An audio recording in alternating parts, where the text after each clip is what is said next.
பத்திரிகை நண்பர்களுக்கும் சிறப்பு விருந்தினர்கள் எல்லாருக்கும் என்னோட மனமார்ந்த நன்றியை தெரிவிச்சுக்கிறேன். பிதா அப்படின்ற ஒரு படம் எடுத்ததுல ரொம்ப சந்தோஷமா இருந்தது. ஒரு ஒரு நல்ல கலைஞர்களுக்கு எழுச்சி ஏற்படுத்துற மாதிரியும் வாழ்க்கையில தூக்கி விடுற மாதிரி கை கொடுத்து தூக்கி விடுற மாதிரி ஒரு நல்ல விஷயத்தை பண்ணணும் அப்படின்ற ஒரு விஷயத்துக்காக சும்மா ஒரு விளையாட்டுத்தனமா ஒரு கம்பெனி ஆரம்பிச்சோம், எஸ்ஆர் ஃபிலிம் ஃபேக்டரி அப்படின்னு சொல்லிட்டு. பட் இந்த எஸ்ஆர் ஃபிலிம் ஃபேக்டரி ஒரு படம் இல்லை 3 படம் எடுக்குது அப்படின்ற போது உண்மையாவே பிரமிப்பா யோசிக்க வேண்டிய விஷயமா இருந்தது. ஃபர்ஸ்ட் சுகனை பார்க்கும்போது அவர் சொல்லியிருந்தாரு, சார் ஒரே நாள் தான் படம் பண்ண போறேன் அப்படின்னு சொல்லியிருந்தாரு. நான் சொன்னேன், சும்மா விளையாட்டுத்தனமா சொல்றாரு, ஒரு நாள் எப்படி படம் பண்ண முடியும், நீங்க ட்ரை பண்ணுங்க பார்க்கலாம் அப்படின்னு சொல்லி ஒரு விளையாட்டா ஆரம்பிச்சு நீங்க ட்ரை பண்ணுங்கன்னு சொல்லி கொடுத்த அந்த ஒரு விஷயத்த நல்லபடியா கரெக்டா சொன்ன டைம்ல காப்பாத்தின சுகனுக்கு என்னோட மனமார்ந்த நன்றியும் வாழ்த்துக்களையும் தெரிவித்துக்கிறேன். ரெண்டாவது, இந்த படத்துல எல்லாரும் சொல்றாங்க 23 மணி நேரம் 23 நிமிஷத்துல எடுத்தோம் அப்படின்னு சொல்றாங்க. ஆனா இந்த டைரக்டர் பண்ண சாதனையை விட ப்ரொடியூசர் பண்ண சாதனை என்னன்னா, ஒரே டைரக்டர் ஒரே ப்ரொடியூசர் 2 பேரும் சேர்ந்து 3 படம் டைரக்ட் பண்ண முதல் விஷயம் அப்படின்னா இது டைரக்டர் பண்ண சாதனை இல்ல, ப்ரொடியூசர் பண்ண சாதனைன்னு சொல்லலாம். அப்புறம் இந்த படத்துல இதை ரிலீஸ் அதாவது படம் எடுத்து முடிச்சு ஒரு 6 மாசம் ஆச்சு. இதை ரிலீஸ் பண்ணலாமா வேண்டாமா என்ன பண்ணலாம்னு யோசிச்சுட்டே இருக்க ஒரு தருணத்துல ஒவ்வொருத்தரோட அனுபவம் என்ன பண்ணலாம் என்ன செய்யலாம்னு ஒரு ஐடியா கேட்கும்போது இதுல ஒவ்வொரு நடிகர்ஸும் ரொம்ப எதிர்பார்ப்போட இந்த படம் எப்படி வரும், எப்படி இருக்கு, எப்படி பண்ணணும்னு சொல்லிட்டு ஒவ்வொருத்தரோட மூஞ்சிலையும் பார்த்த அந்த சந்தோஷம் இதுல அவங்களுக்கு எவ்வளவு பணம் கொடுத்தாலும் கிடைக்கவே கிடைக்காது. அந்த சந்தோஷத்துக்காக ரிலீஸ் பண்ற படம் தான் பிதா. இதுல ஒர்க் பண்ண எல்லா டெக்னீஷியன்ஸும் சரி, ஆர்டிஸ்டும் சரி, எல்லாரும் எந்த அளவுக்கு ஹார்ட் ஒர்க் பண்ணியிருக்காங்க.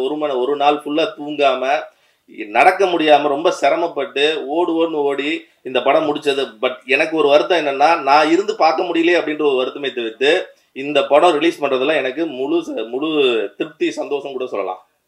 அது மட்டும் இல்லாம இதுக்கப்புறம் இன்னும் 2 படம் எடுத்திருக்கோம். இதை இந்த படத்தை பேஸா வச்சு இன்னும் இதே மாதிரி திரைப்படத்துல அதாவது நல்ல வாழ்க்கையில முன்னேறணும் அப்படின்னு நினைச்சு காத்துக்கிட்டு இருக்கா எல்லா இளைஞர்களுக்கும் கை கொடுத்து தூக்கி விடணும் அப்படின்ற எண்ணத்துல எஸ்ஆர் ஃபிலிம் ஃபேக்டரி செயல்படணும்னு நினைக்கிறேன். ஸோ நன்றி, வணக்கம். புள்ளிகளுக்கும் வணக்கம். இந்த எங்களுடைய குழுவின் சார்பாக அழைப்பை ஏற்று வந்திருக்கிற Perarasu sir, Arvind sir, master Mahendran sir எல்லோருக்கும் எனது நெஞ்சார்ந்த நன்றிகள். ஆக்சுவலாக இந்த படம் இதுக்கு முன்னாடியே சுயம்வரம் அப்படின்னு சொல்லிட்டு ஒரு படம் எடுத்து ஒரு நாளில் எடுத்து சாதனை பண்ணியிருக்காங்க. பட் ஆனால் அது பெரிய பெரிய நடிகர்கள், பெரிய பெரிய ஹீரோக்கள் எல்லாம் சேர்ந்து 6 யூனிட்டாக பிரிஞ்சு வேலை பார்த்த ஒரு படம் 24 மணி நேரத்தில் முடிச்சிருக்காங்க. இது அதை விட நான் இன்னும் கொஞ்சம் பெருசுன்னு சொல்லுவேன். ஏன்னா இது 2 யூனிட் தான். ஃபுல்லாக திருவிழா பக்கம் அந்த செட்டப்புக்கு ஒரு யூனிட்டு, வீடு ரோடு இந்த மாதிரி சைடுக்கெலாம் ஒரு 2 யூனிட்டு. இதை வச்சு 23 மணி நேரம் 23 நிமிஷத்தில் முடிச்சிருக்கிறதே என்னை பொறுத்தவரைக்கும் மிகப்பெரிய ஒரு சாதனைன்னு சொல்லுவேன். இப்படிப்பட்ட ஒரு சாதனையை தன் எண்ணத்தில் உருவாக்கி இப்படி ஒரு படம் பண்ணணும் அப்படின்னு நினைச்சிருக்கிற இயக்குனர் சுகன் அவர்களுக்கும், அவரோட எண்ணத்துக்கு தீனி போட்டு துணையா நின்ற தயாரிப்பாளர் சிவராஜ் சார் அவர்களுக்கும் எனது மிகப்பெரிய பாராட்டுகளும் நன்றிகளும். சிவராஜ் சார் பேசிக்காக ஆடிட்டரு, என்னோட அக்கௌண்ட்ஸும் அவர் தான் பார்த்துக்கிறாரு. ஸோ இந்த படத்துக்கு நான் வாங்கின பேமெண்ட்டை நலிந்த கலைஞர்களுக்கு கிடைத்த ஊக்கத்தொகை மாதிரி நினச்சி அதை அட்ஜஸ்ட் பண்ண மாதிரி கேட்டுக்கொள்கிறேன். இங்கே அக்கௌண்ட் ஆக்சுவலாக இந்த ஷூட்டிங் ஸ்பாட்டில் பார்த்தீங்கன்னா இந்த ஃபார்முலா 1 ரேஸுக்கு எல்லாம் பண்ணுவாங்களே, வேலை பார்ப்பாங்களே, கார் அப்படின்னு ஒரு டக்குன்னு இருக்கும், கடக்கு 4 வீலெல்லாம் எடுத்து மாட்டுவாங்க அப்படி போய் அந்த மாதிரி இந்த ஒரு எப்போ அந்த அருள்மணி சார் ஒரு வாழ்த்தை சொல்லி ஸ்டார்ட் அப்படின்னு ஆரம்பிச்சாங்களோ அதுக்கப்புறம் இந்த தேனி கூட்டியும் எறும்பு பூத்தியும் களைச்சி விட்டா மாதிரி ஆளாளுக்கு எங்கே போகிறோம் என்ன பண்ணுறோன்னே தெரியல. தடன்னு நடிச்சுட்டே இருந்தோம். சார் ஒரு டீ சாப்பிட்டோம்னா குடிக்கிற டீ அப்படியே ஸ்பாட்லேயே நின்று குடிச்சிருங்க சார், ஷார்ட்லேயே நின்று குடிச்சிருங்க சார், அப்படியே எடுத்துக்கிறோம் அப்படிங்கிற இருந்தாங்க. கேமரா முன்னாடி நடிச்சினா இல்லை சிசிடிவி கேமரா முன்னாடி நடிச்சினான்னு தெரியாத அளவுக்கு அங்கங்கே கேமராக்கள் ஒரே பரபரப்பான ஒரு விஷயமா இருந்தது.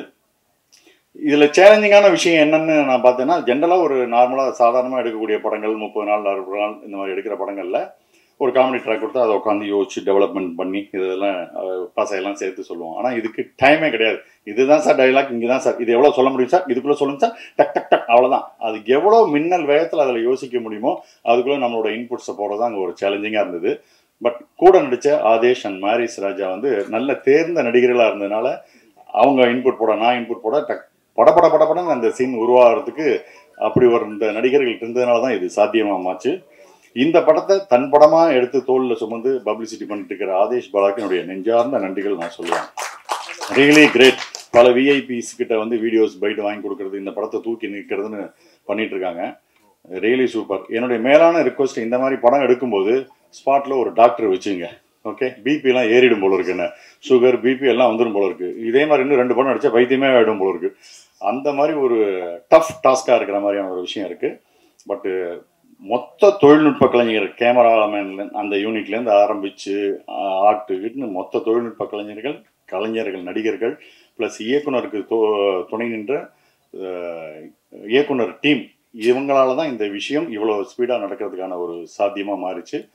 ஸோ ரொம்ப சந்தோஷமாக, அப்பா ஏதோ ஒரு சாதனை பண்ணுற படத்தில் நம்மளும் இருக்கோம், நம்மளும் நடித்தோம் அப்படின்ற ஒரு ரொம்ப பிரமிப்பும் சந்தோஷமும் இருக்குது. பட் இதை தாண்டி ஒரு படம் நீங்கள் எப்படி எடுக்கிறீங்கன்றதான் கணக்கு இல்லை. நீ செல்லில் எடு, 10 ரூபாவில் எடு, 20 ரூபாவில் எடு, கோடி கணக்கில் எடு, 1000 கோடி போட்டு எடு, படத்தை மக்கள்கிட்ட சுவாரஸ்யமாக கொண்டு போய் சேர்த்தியா, அதுதான் கணக்கு. ஸோ அந்த சுவாரஸ்யம் இது இந்த படத்தில் இருக்குன்னு நான் நம்புகிறேன். அது இருந்து மக்களுக்கு பிடிச்சிருந்துன்னா இது மாபெரும் வெற்றி படம் தான். இது பெரிய படம் தான், சின்ன படமே இல்லை. ஒரு நாள் எடுக்கப்பட்ட படம், சாதாரண படம்ன்றதே கிடையாது. நல்ல படத்தை எப்பொழுதுமே ஆதரவு தந்து கொண்டிருக்கும் மக்கள் இதற்கும் ஆதரவு தருவார்கள். நல்ல படத்தை கன்ஃபார்மாக இப்போ இருக்கிற சோஷியல் மீடியாவில் நல்லா இல்லைன்னா சுத்தம், நல்லா இருந்ததுன்னா ஓஹோ தான். அதனால் நல்லா இருந்ததுன்னா மீடியா முதற்கொண்டு எல்லாமே நல்லா பாராட்டி இந்த படத்தை தூக்கி நிறுத்துவாங்க நான் நம்புகிறேன். ஸோ மொத்த குழுவுக்கும் எனது நன்றியும் பாராட்டுகளும். தேங்க்யூ.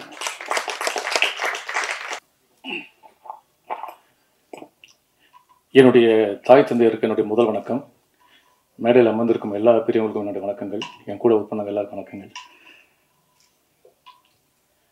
பிதா இதில் வந்து முதல்ல நான் என்னுடைய டைரக்டர் சுகன் சாருக்கு என்னுடைய முதல் தேங்க்ஸ் சொல்லிக்கிறேன். அதுக்கப்புறம் எங்கள் ப்ரொடியூசர் ஜி சிவராஜ் அவர்களுக்கும் என்னுடைய நன்றியை தெரிவிச்சுக்கிறேன். இந்த படத்தை என்னுடைய அம்மா அப்பாவுக்கு நான் காணிக்கிறேன். ஏன்னா அவங்களுடைய பெரிய கனவு, எங்கள் அப்பாவுடைய பெரிய கனவு, எங்கள் அம்மாவுடைய பெரிய கனவு, இதெல்லாம் சுமந்துட்டு தான் நான் என்னுடைய இந்த பயணத்திலேயே தொடர்ந்துட்டு இருக்கேன். கிட்டத்தட்ட 20 வருஷ போராட்டம். 20 வருஷ போராட்டத்துக்கு இந்த படம் எனக்கு ஒரு பெரிய விலாசத்தை கொடுத்துருக்கு. இந்த படம் பல அவமானங்கள் அதெல்லாம் நிறைய எல்லாருக்குமே ஏற்பட்டது தான். எனக்கும் நம்ம எல்லாருக்குமே எல்லா கலைஞர்களுக்கும் ஏற்படுற விஷயம் தான் அது. என்ன சொல்ல, அப்புறம் என்னென்னா இதில் வந்து நான் உண்மையாக என் கூட நடிச்ச நடிகர்கள்லாம் வந்து சாம் சார் சொன்னார், வருது எதுவுமே நாங்கள் பெட்டமெண்ட்டுக்கே வாய்ப்பு இல்லை. ஆனால் அந்த ஒரு ஷார்ட்டுக்கு முன்னாடி நான் சாம் சார், மாரி சார், அவங்க 3 பேர் வந்து டிஸ்கஸ் பண்ணிப்போம். அவர் சாம் சார் பேசும்போது நம்மளுக்கு காமெடி ஆகிட்டு அவர் டப்புன்னு ஒரு காமெடி டக்குன்னு போட்டு போடுவார். அது அந்த டைலாக்லேயே இருக்காது. என்ன ஜி அப்படின்னா உடனே அது போட்டு அப்படி பேசுவார். ரொம்ப நல்லா இருக்கும். கூட ஒர்க் பண்ண ரொம்ப சாம் சார் ரொம்ப தேங்க்ஸ். ரொம்ப கம்ஃபர்டபுளாக இருந்துச்சு ஒர்க் பண்ணும்போது. அந்த ஒரு கெமிஸ்ட்ரி எங்கள் டீமில் இருந்தது மாரி சார். ஸோ டோட்டல் இந்த படத்தில் ஒவ்வொரு நாளும் அந்த ஒரே நாள் டென்ஷன் எங்களுக்கு வந்து ஒரு நாள் தூக்கமே இருக்காது. நைட்லாம் தூக்கமே இருக்காது. அந்த தூக்கத்தை வந்து நம்ம கண்ட்ரோல் பண்ணிக்கிட்டு அதே மாதிரி ஃப்ரெஷ்ஷாக ஒர்க்கில் இருக்கணும். டைலாக்கு வந்து நம்ம பெட்டர்மெண்ட்டுக்கு போக முடியாது. பெட்டர்மெண்ட் அந்த கொடுத்த அந்த ஷார்ட்டுக்குள்ளேயே அந்த பெட்டர்மெண்ட் டைலாக் பேசி ஆகணும். கிட்டத்தட்ட லைவ் ரெக்கார்டிங் வேறு. அதான் மெயின் வந்து லைவ் ரெக்கார்டிங் வேறு. அதில் நம்ம அதுக்கேற்ற மாதிரி பேசி ஆகணும். அது மட்டும் இல்லாமல் வந்து டேக்கும் வாங்க முடியாது. ஒரு டேக் அடுத்த டேக் போக முடியாது. ஸோ அந்த பரபரப்புறம் இப்போ இங்கே ஒர்க்கு பண்ணிட்டு இருக்கும்போது அங்கே ஒர்க் பண்ணிட்டு இருப்பாங்க, அங்கே ஒர்க் இங்கே ஒர்க் பண்ணிட்டு இருப்பாங்க.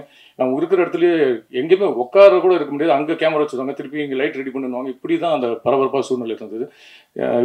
சுகன் சார் வந்து ஃபஸ்ட்டு வந்து என்கிட்ட பிகினிங்கில் சொல்லும்போது, சார் நீங்கள் இதில் ஒரு லீட் கேட் பண்ணுறீங்க, இது மாதிரி நம்ம 24 ஹவர்ஸில் படம் பண்ணுறோம் சார். 24 ஹவர்ஸ் ஏற்கனவே படம் பண்ணிட்டாங்க அப்படின்னா. இல்லை சார், இது 23 மணி நேரம் 23 நிமிஷத்தில் பண்ண போகிறதுனாரு. எப்படி சார் பண்ண முடியும் அப்படின்னும் போது, எல்லாம் பண்ண முடியும் சார். அது எனக்கு ஒரு பிரமிப்பாக அது எப்படி பண்ண போகிறோம், ஒரு என்ன சொல்கிறது, நம்மளுக்கு ஒரு இனம் புரிய ஒன்று அந்த எப்படி பண்ண போகிறோன்ற விஷயம். டைலாக்லாம் எங்களுக்கு ஒரு 1 முன்னாடியே டைலாக்லாம் கொடுத்துட்டாங்க. இருந்தாலும் டைலாக் கொடுத்துட்டா கூட நம்ம ஸ்டேஜ் ட்ராமா பண்ணுற மாதிரி தான். என்ன தான் டைலாக்லாம் ப்ரிப்பேர் பண்ணால் கூட அன்றைக்கி நம்ம என்ன பண்ண போகிறோம் அதுதான் விஷயம். அது மாதிரி அன்றைக்கி பண்ணும்போது ரொம்ப த்ரில்லிங்காக இருந்தது.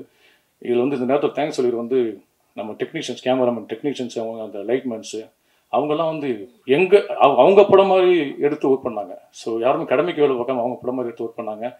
அது மட்டும் இல்லாமல் போஸ்ட் ப்ரொடக்ஷன்ஸ் டீமு அவங்களும் வந்து ரொம்ப அழகாக ஒர்க் பண்ணியிருக்காங்க. ரொம்ப எல்லாமே இந்த படத்தை அழகாக கொண்டு வந்திருக்காங்க. ஸோ எல்லாருக்கும் நன்றி. ஒரு விஷயந்தான், நல்ல படத்தை நீங்கள் தான் கண்டிப்பாக கொண்டாடுவீங்க. நல்ல படம் வந்திருக்கு, நாங்கள் அந்தளவுக்கு முயற்சிகள் பண்ணியிருக்கோம். சின்ன படம் பெரிய படம்னு பார்க்காம தியேட்டருக்கு வாங்க. இந்த சினிமா கண்டுபிடிக்கப்பட்டது மக்கள் நம்மளுக்கு தான் சினிமா கண்டுபிடிக்கப்பட்டது. அந்த ஒரு 2 மணி நேரம் 3 மணி நேரம் நம்மளே மறந்து நம்ம ரிலாக்ஸாக இருக்கிற ஒரே இடம் வந்து 2 இடம். 2 இடம் வந்து ஒன்று கோவில், இன்னொன்று சினிமா. அந்த மாதிரி ஒரு சினிமா இந்த சாதம் இது அழிவிடாமல் காப்பாற்றுறது வந்து மக்களாகி நீங்கள் தான். இந்த மாதிரி நல்ல நல்ல கண்டென்ட் உள்ள இடத்துல வந்து கண்டென்ட் உள்ள படத்தை வந்து நீங்கள் தேட்டரு வந்து பார்த்து இந்த படத்தை வெற்றி பெற செய்யணும்னு வேண்டிக்கிறேன். ஏன்னா நல்லா இருந்துச்சுன்னு கண்டிப்பாக நீங்கள் நிறைய பேர் சொல்லுங்கள். அதனால் நீங்கள் தேட்டரு முக்கியமாக நீங்கள் தேட்டருக்கு வந்து படம் பாருங்கள். ஸோ உங்களோட ஆதரவு என்றைக்கு வேணும். பத்திரிகை நண்பர்கள் எல்லாருமே இந்த அளவு நான் சினிமாவில் நான் ட்ராவல் பண்ணிட்டு வந்திருக்கேன்னா அதுக்கு காரணம் பத்திரிகை உலகமும் ஊடக உலகம் தான். இது எங்கள் அப்பா மேலேருந்து பார்த்துட்டு நம்புகிறேன். அவர் உண்மையாக பெருசாக சந்தோஷப்பட்டிருப்பேன். எங்கள் அப்பா ஒரு கலைஞனா. எங்கள் அப்பாவுக்கு நான் இடத்துல நன்றி சொல்லிடுறேன். ஸோ வந்திருந்து வாழ்த்த வந்த அனைவருக்கும் என்னுடைய பணிவான நன்றிகள். Thank you. I love you. Thank you. எல்லாருக்கும் வணக்கம். முக்கியமாக சாருக்கு வந்து ரொம்ப பெரிய தேங்க்ஸ் சொல்லணும்.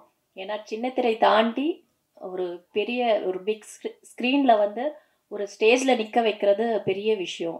என்னோடய ட்ரீமே ஒரு நல்ல ஒரு ரோல் ப்ளே பண்ணி அந்த ரோல் பேர் வரணும் வெளியே அப்படின்றது தான் என்னுடைய ட்ரீம்.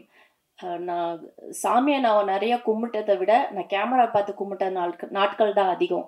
இத்தனை வருஷம் ட்ராவலுக்கு அப்புறமா எனக்கு ஒரு ரெஜிஸ்டர் கொடுக்கக்கூடிய ஒரு நல்ல ஒரு படத்தில் ஒரு வாய்ப்பு கிடைக்கிறதே பெரிய விஷயம். ஆனால் இந்த படத்தில் ஒரு லீட் ரோல்ன்றது மிகப்பெரிய ஒரு வரம் தான் சொல்லுவேன். நான் சார்கிட்ட கேட்டேன், என்ன நம்பி என்ன இந்த இவ்வளோ பெரிய ரோல் எனக்கு கொடுக்குறீங்கன்ட்டு. அதுவும் இல்லாமல் ரொம்ப லைவில் இது பெர்ஃபார்மன்ஸ் பண்ணணும். அந்த ஆடியோ கூட லைவ், நம்ம ப்ராம்ப்டிங்கும் கிடையாது, ஒரு டேக் கூட எடுக்க முடியாது. ஸோ இந்த 23 மணி நேரத்தில் 23 நிமிஷத்தில் நாம் எடுக்கணும். என்னால் ஸ்பாயில் ஆகிடக்கூடாது. அது மைண்டில் எனக்கு இருந்தது. ஒரு பரீட்சை பேப்பர் வச்சுக்கிட்டு அங்கே சுற்றிட்டு இருக்கிற மாதிரியே நான் அந்த டைலாக் பேப்பர் வச்சு சுற்றிட்டு இருந்தேன். ஏன்னா எனக்கு இதில் அனுபவம் ரொம்ப கம்மி. ஒரு படத்தில் நடிக்கிறதும் அதை வந்து லைவாக வந்து பெர்ஃபார்மன்ஸ் பண்ணுறதும். ஸோ இதில் நான் கொஞ்சம் பெஸ்ட்டாக வரணும். எனக்கு கொடுத்த இந்த பெரிய வாய்ப்பை சுகன் சார் என்னை நம்பி கொடுத்துருக்காரு. ஸோ அதை நான் பெஸ்ட்டாக பண்ணணுன்றது மைண்டில் ஓடிக்கிட்டே இருந்தது. அது வரைக்கும் நான் ஓரளவுக்கு நான் பண்ணியிருக்கேன்னு நினைக்கிறேன். என்னோட பெர்ஃபார்மன்ஸை நீங்கள் பார்த்துருப்பீங்க. ஸோ இதுக்கு சப்போர்ட் பண்ணுங்கள். இதுக்கு மேலே என்ன பேசணும்னு எனக்கு தெரியல. ரெண்டாவது, அந்த கிளைமேக்ஸ் டைமில் கடைசியில் கீழே விழும்போது அலெக்ஸ்ன்ற கேரக்டர் என்னை வந்து பிடிக்கணும். பட் அந்த டைமில் அவர் பிடிக்கல. அந்த பதட்டம் இருந்துச்சு. அந்த டைமிங் முடியணும், கரெக்டாக அந்த அவார்டுக்கான ஒரு விஷயம் பண்ணுறாங்கன்ட்டு. ஸோ அவருக்கும் அந்த பதட்டம் இருந்தது. அந்த கிளைமேக்ஸ் ரொம்ப முக்கியமான சீனு. அதனால நான் கீழே விழும்போது அவர் என்னை பிடிக்காம விட்டுட்டாரு. அங்கே என்ட்ரில் அந்த டைல்ஸ் ஒன்று முனை வந்து பட்டுன்னு அடிச்சிடுது. அடித்த உடனே ஹோல் டீம் எல்லாருமே ஓடி வந்து என்னை பிடிக்கிறதுக்கு ரெடியாக இருந்தாங்க. ஏதோ ஒன்று நடந்திருக்கு, ரொம்ப ஓவர் சவுண்டு.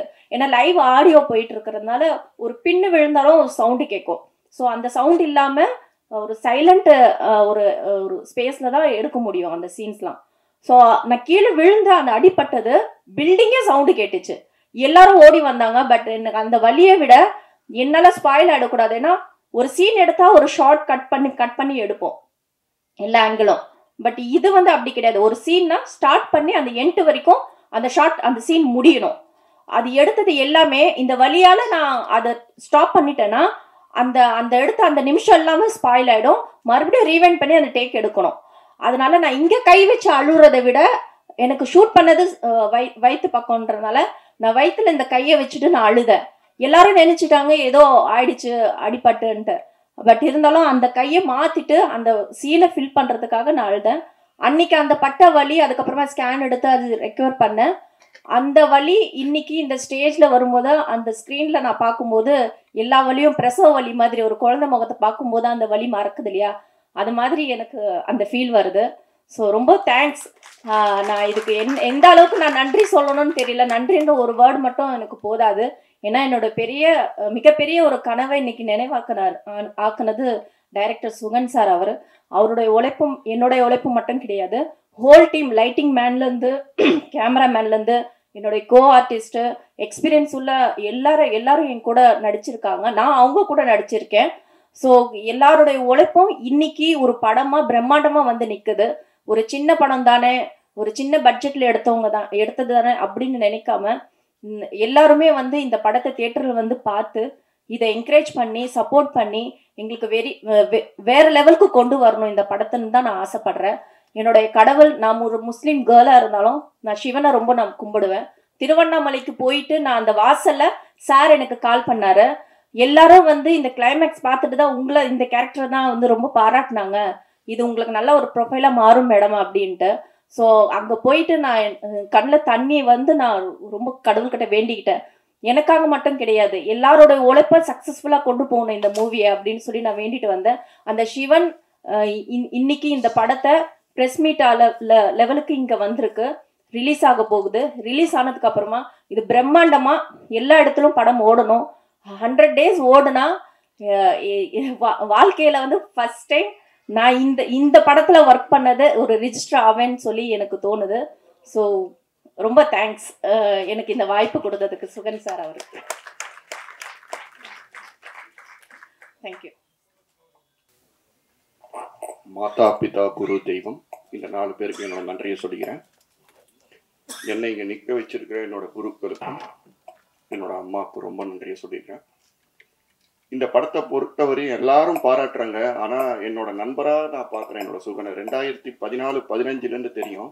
அவன் பேப்பரில் பேனா வச்சதுலேருந்து இந்த சினிமாவுக்கு எவ்வளோ கஷ்டப்பட்டிருக்காங்கிறது எனக்கு நல்லாவே தெரியும். ஸோ இதை நான் பார்க்கும்போது ரொம்ப ரொம்ப சந்தோஷமாக இருக்குது. ஏன்னா இந்த கதையை சொல்லும்போது நண்பா உனக்கு இதில் ஒரு பெரிய ரோல் கிடையாது, இதில் வந்து ஒரு சின்ன ஒரு கதையாக தான் இருக்கும், ஆனால் நீ ஒரு மெயின் கேரக்டராக இருப்ப, பண்ணுவியா, உனக்கு ஒன்று இது இல்லையான்னு.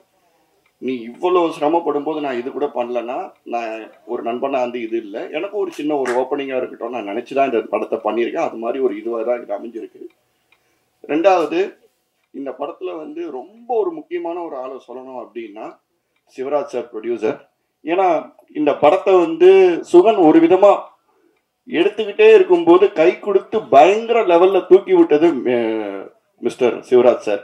ஏன்னா இதில் எவ்வளோ முக்கியம்னு எனக்கு ரொம்ப தெரியும். அதனால ரொம்ப சிவராஜ் சாருக்கு நான் ரொம்ப தேங்க்ஸ் சொல்லிக்கிறேன். சுகனுக்கு வந்து ஒரு படம் இல்லை 3 படம் கொடுத்ததுக்கு ரொம்ப ரொம்ப தேங்க்ஸ் சொல்லிக்கிறேன். சாம்ஸ் அண்ணாவாக இருக்கட்டும், அதுக்கப்புறம் ஆதேஷ் அண்ணாவை சொல்லியே ஆகணும். ஒரு நூல் உள்ள போகிற லெவலில் கூட ப்ரமோஷனை வந்து விட மாட்டார். அந்த படத்தை வந்து அவரோட ப்ரமோஷனாக அவரோட ப்ரொடியூசிங்காக எடுத்துக்கிட்டு அவரோட விஷயமா எடுத்துக்கிட்டு யார் பண்ணுவாங்களோ எனக்கு தெரியல. ஆனால் ஆதேஷ் அண்ணா வந்து கண்டிப்பாக சொல்கிறேன், அண்ணா நீங்கள் கவலையப்படாதீங்க, உங்கள் அப்பா உங்கள் கூடவே இருக்காரு, அதனால தான் நீங்கள் மேலும் மேலும் பண்ணிட்டு இருக்கீங்க. ஏதோ ஒரு இடத்துல பார்த்துக்கிட்டே இருக்கலாம் அவரே வந்து அவர் நான் பண்ணுறேன்னு பண்ணிக்கிட்டே இருப்பார். நான் ரொம்ப பாராட்டுறேன். அப்புறம் என்னோட ஃப்ரெண்டு ரிகானா, ஆனால் அவங்களும் வந்து இந்த வில்லை ரோலில் வந்து ரொம்ப அழகாக பண்ணியிருந்தாங்க. யாருமே இதில் வந்து முக்கியமான விஷயம் கேட்டிங்கன்னா ப்ராம்ப்டிங்கே கிடையாது. ப்ராம்ப்டிங் கொஞ்சம் கூட கிடையாது. ரொம்ப பெருசாக வந்து ஸ்கிரிப்ட் யாருமே பார்க்கவும் இல்லை. இதுதான் வந்து இந்த படத்தோட ஒரு மிகப்பெரிய விஷயம். அப்புறம் ப்ரொடியூசர் கவுன்சிலிங் வந்து அன்பு சாருக்கு ரொம்ப நன்றி. அதுக்கப்புறம் எங்களோட ஸ்கிரிப்ட் ரைட்டரு கணனி சாருக்கு ரொம்ப நன்றி. அரவிந்த் ராஜ் சாருக்கு இங்கே வந்திருக்கிறது ரொம்ப நன்றி. அப்புறம் பிரதர் மகேந்திரன் சாருக்கு என்னோட நன்றி. அதுக்கப்புறம் பேரரசு சார் ரொம்ப மிகப்பெரிய டைரக்டரு, இயக்குனர் பேரரசு சார் மிகப்பெரிய இயக்குனர். அவரு நம்ம வந்து எங்களுக்கு சப்போர்ட் பண்ண சின்ன சின்ன படங்களுக்கு ரொம்ப சப்போர்ட் பண்றாருன்னு கேள்விப்பட்டேன். இது யார் பண்ணுவாங்க, இவ்வளோ பெரிய இயக்குனர், ரொம்ப நன்றி சார் இந்த மாதிரி படங்களுக்கு நீங்க வந்து கை கொடுக்கறது. அப்புறம் என்னோட ஒரு குரு மாதிரி சொல்லலாம், கேபிள் சங்கர் சார் வந்திருக்காரு, அவருக்கு வந்து ரொம்ப நன்றியை சொல்லிக்கிறேன்.